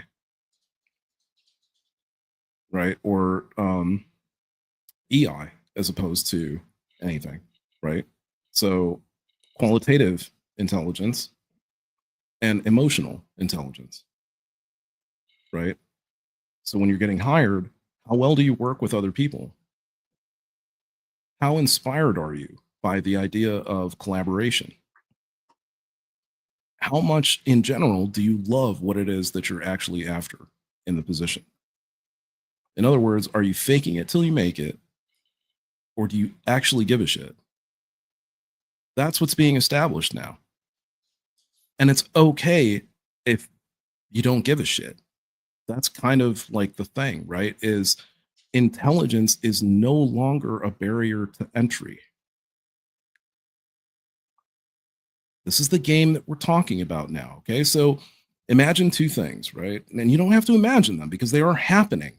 They will be in play by the end of this year, standard, if not before. Okay. Um, Two things that are happening right now. Your qualifications on your job application don't mean shit. They wouldn't mean anything to me if all you had on your job application was I've been using ChatGPT for a year and a half, boom, hired.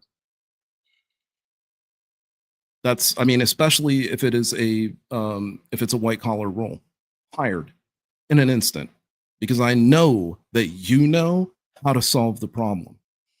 And I know that you know how to talk to the person that's going to give you the solution. And I know that you're going to use the correct solution instantaneously. That's all I need to know because I'm hiring you for this job. And if you want to do that job, you want to do it and you know how to use the tools to do that job. All I need to care about now is, are you a good person? And what kind of attitude do you have? Are we going to work well as people? You know, that whole thing of like why you should care about working at an organization and why teamwork does matter and why you actually do like the people that you work with, right? Not because you're forced to work with them because they're a great performer despite the fact that they're an asshole, right? You don't have to do that shit anymore. Okay.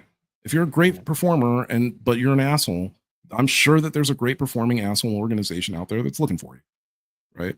But you're probably going to get fired from the one that you're at, right? And again, totally fine. Go find the other crew, right? Or who knows? They might snipe you out. That could be a possibility too. What's happening now? It's interesting. Salim Malouf brought this up yesterday, and I thought it was actually really interesting. And it sounded like a very cool idea, to be honest with you. And it does happen already. You just don't hear about it on a regular basis because it typically only happens in tech. Where people they're kind of getting drafted, right?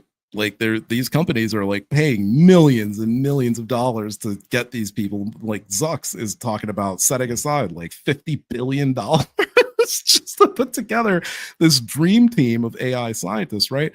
And it's because like, Tim Cook said this like a week and a half ago, was on an interview and they were talking about what the difference is between AI technology in America versus AI technology in China and why China's catching up so fast. They're catching up so fast because Tim Cook was saying that if he wanted to fill a room with AI engineers, right, or computer engineers in order to try to solve these problems, so he might be able to fill like an office room, right? He said if you do that in China, you've got football fields full of them.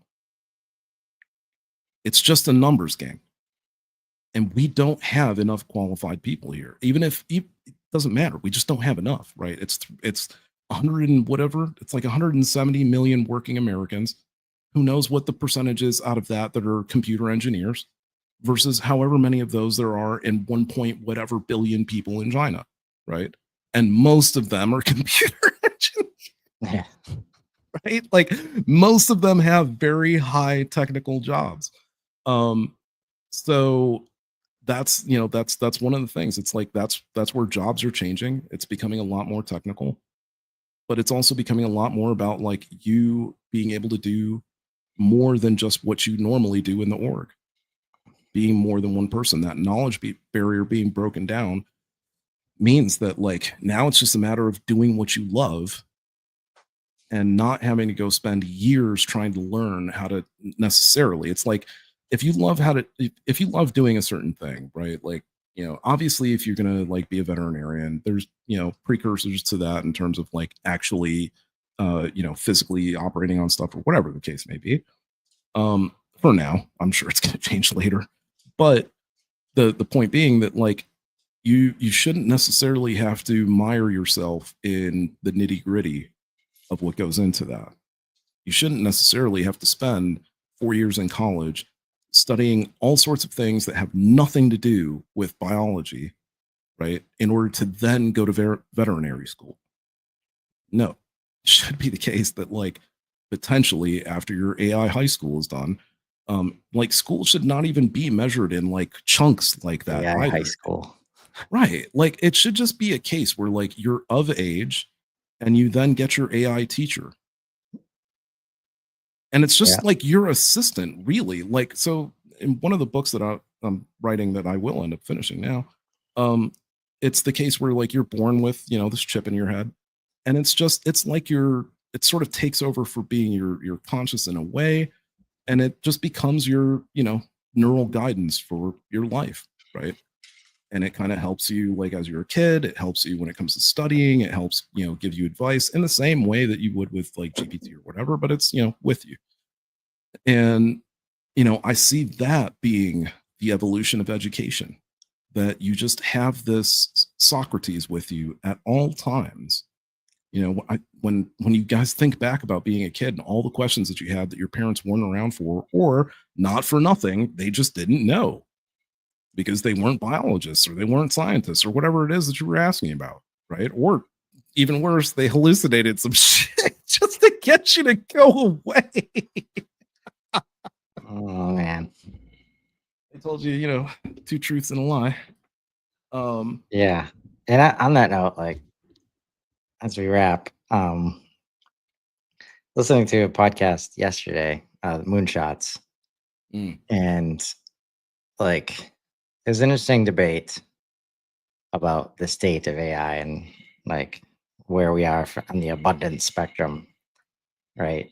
Um, but you know, from one perspective, there's so much focus on productivity, productivity, productivity, and you know, related to this joy, the joy narrative from Mike at Atlassian. Like, it's not even. It doesn't have to be more, right? In a lot of cases, it's not more. It's just much higher quality yep, work because we get to spend our time on the things that we care about, that we love, right? And these are things we've always wanted to do and just never have been able to because we got to spend time in systems and administration and remembering and like, you know, this, even a show like this, the ability to do this and go through it, like, would have been impossible. Like, had I not been, you know, recording the transcripts and then using Claude to process. Because in the past, like, I remember 2023 Inbound, like, uh, went to all the sessions, as many sessions as I could, and downloaded all of the slides and all of the handouts and all that stuff. yep, And there's a Google Drive still sitting with all that stuff in it that has never been touched, right? Like, I just got to the next week and it was like business as usual. Like, let's yep, get after it, right? Like, not taking the time to actually consume and digest all of the information, right? All the value that was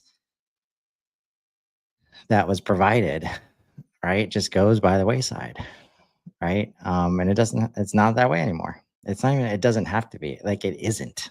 right, It isn't that way. And now you have choices to make. Like, if you're choosing not to use this, right? That's on you and on nobody else, yep, right? So we'll be here, you know, tomorrow too, talking about some of the philosophical, you know, implications of this stuff in our like Singularity Soothsayer show. Um, but I'm more validated than ever before about the stuff that we talk about how we're trying to help people, you know, through value first and just through sharing like an education. Like, that's the only way we get through this. And so hopefully, you know, this is helpful. I did just have an idea of like how to how to build how to build new tech stacks like in an interesting way. And the idea came to me like if we did it like a speed running like show, like where we're just cool, trying to achieve like the same type of tech stack for maybe a different business or something like that each week. It'd be Okay. really cool. But if you've Okay. made it this far and you have ideas or other things you guys want to see, um, we're happy to hear feedback and all we want to do is just show what's possible here, like Right. because you only need to see it one time and then use it one time, and you're hooked. Like you can't deny the value that working with AI in this way will create, and it's all there. So, any last thoughts before we send them on their way, Nico? Just honestly, if you're not going to start using it, then just brace for impact, right? And if you are using it, just take things one step further, right? Wherever you stop asking questions initially, ask more. One of the easiest things you can do is, hey, Claude, GPT, whatever, could this be any better? What could you do to make this any better? Start there. Yep. So, until tomorrow, or until next week, or until the next time we see you, have a great weekend, everybody. Thanks, Nico. See you, Chris.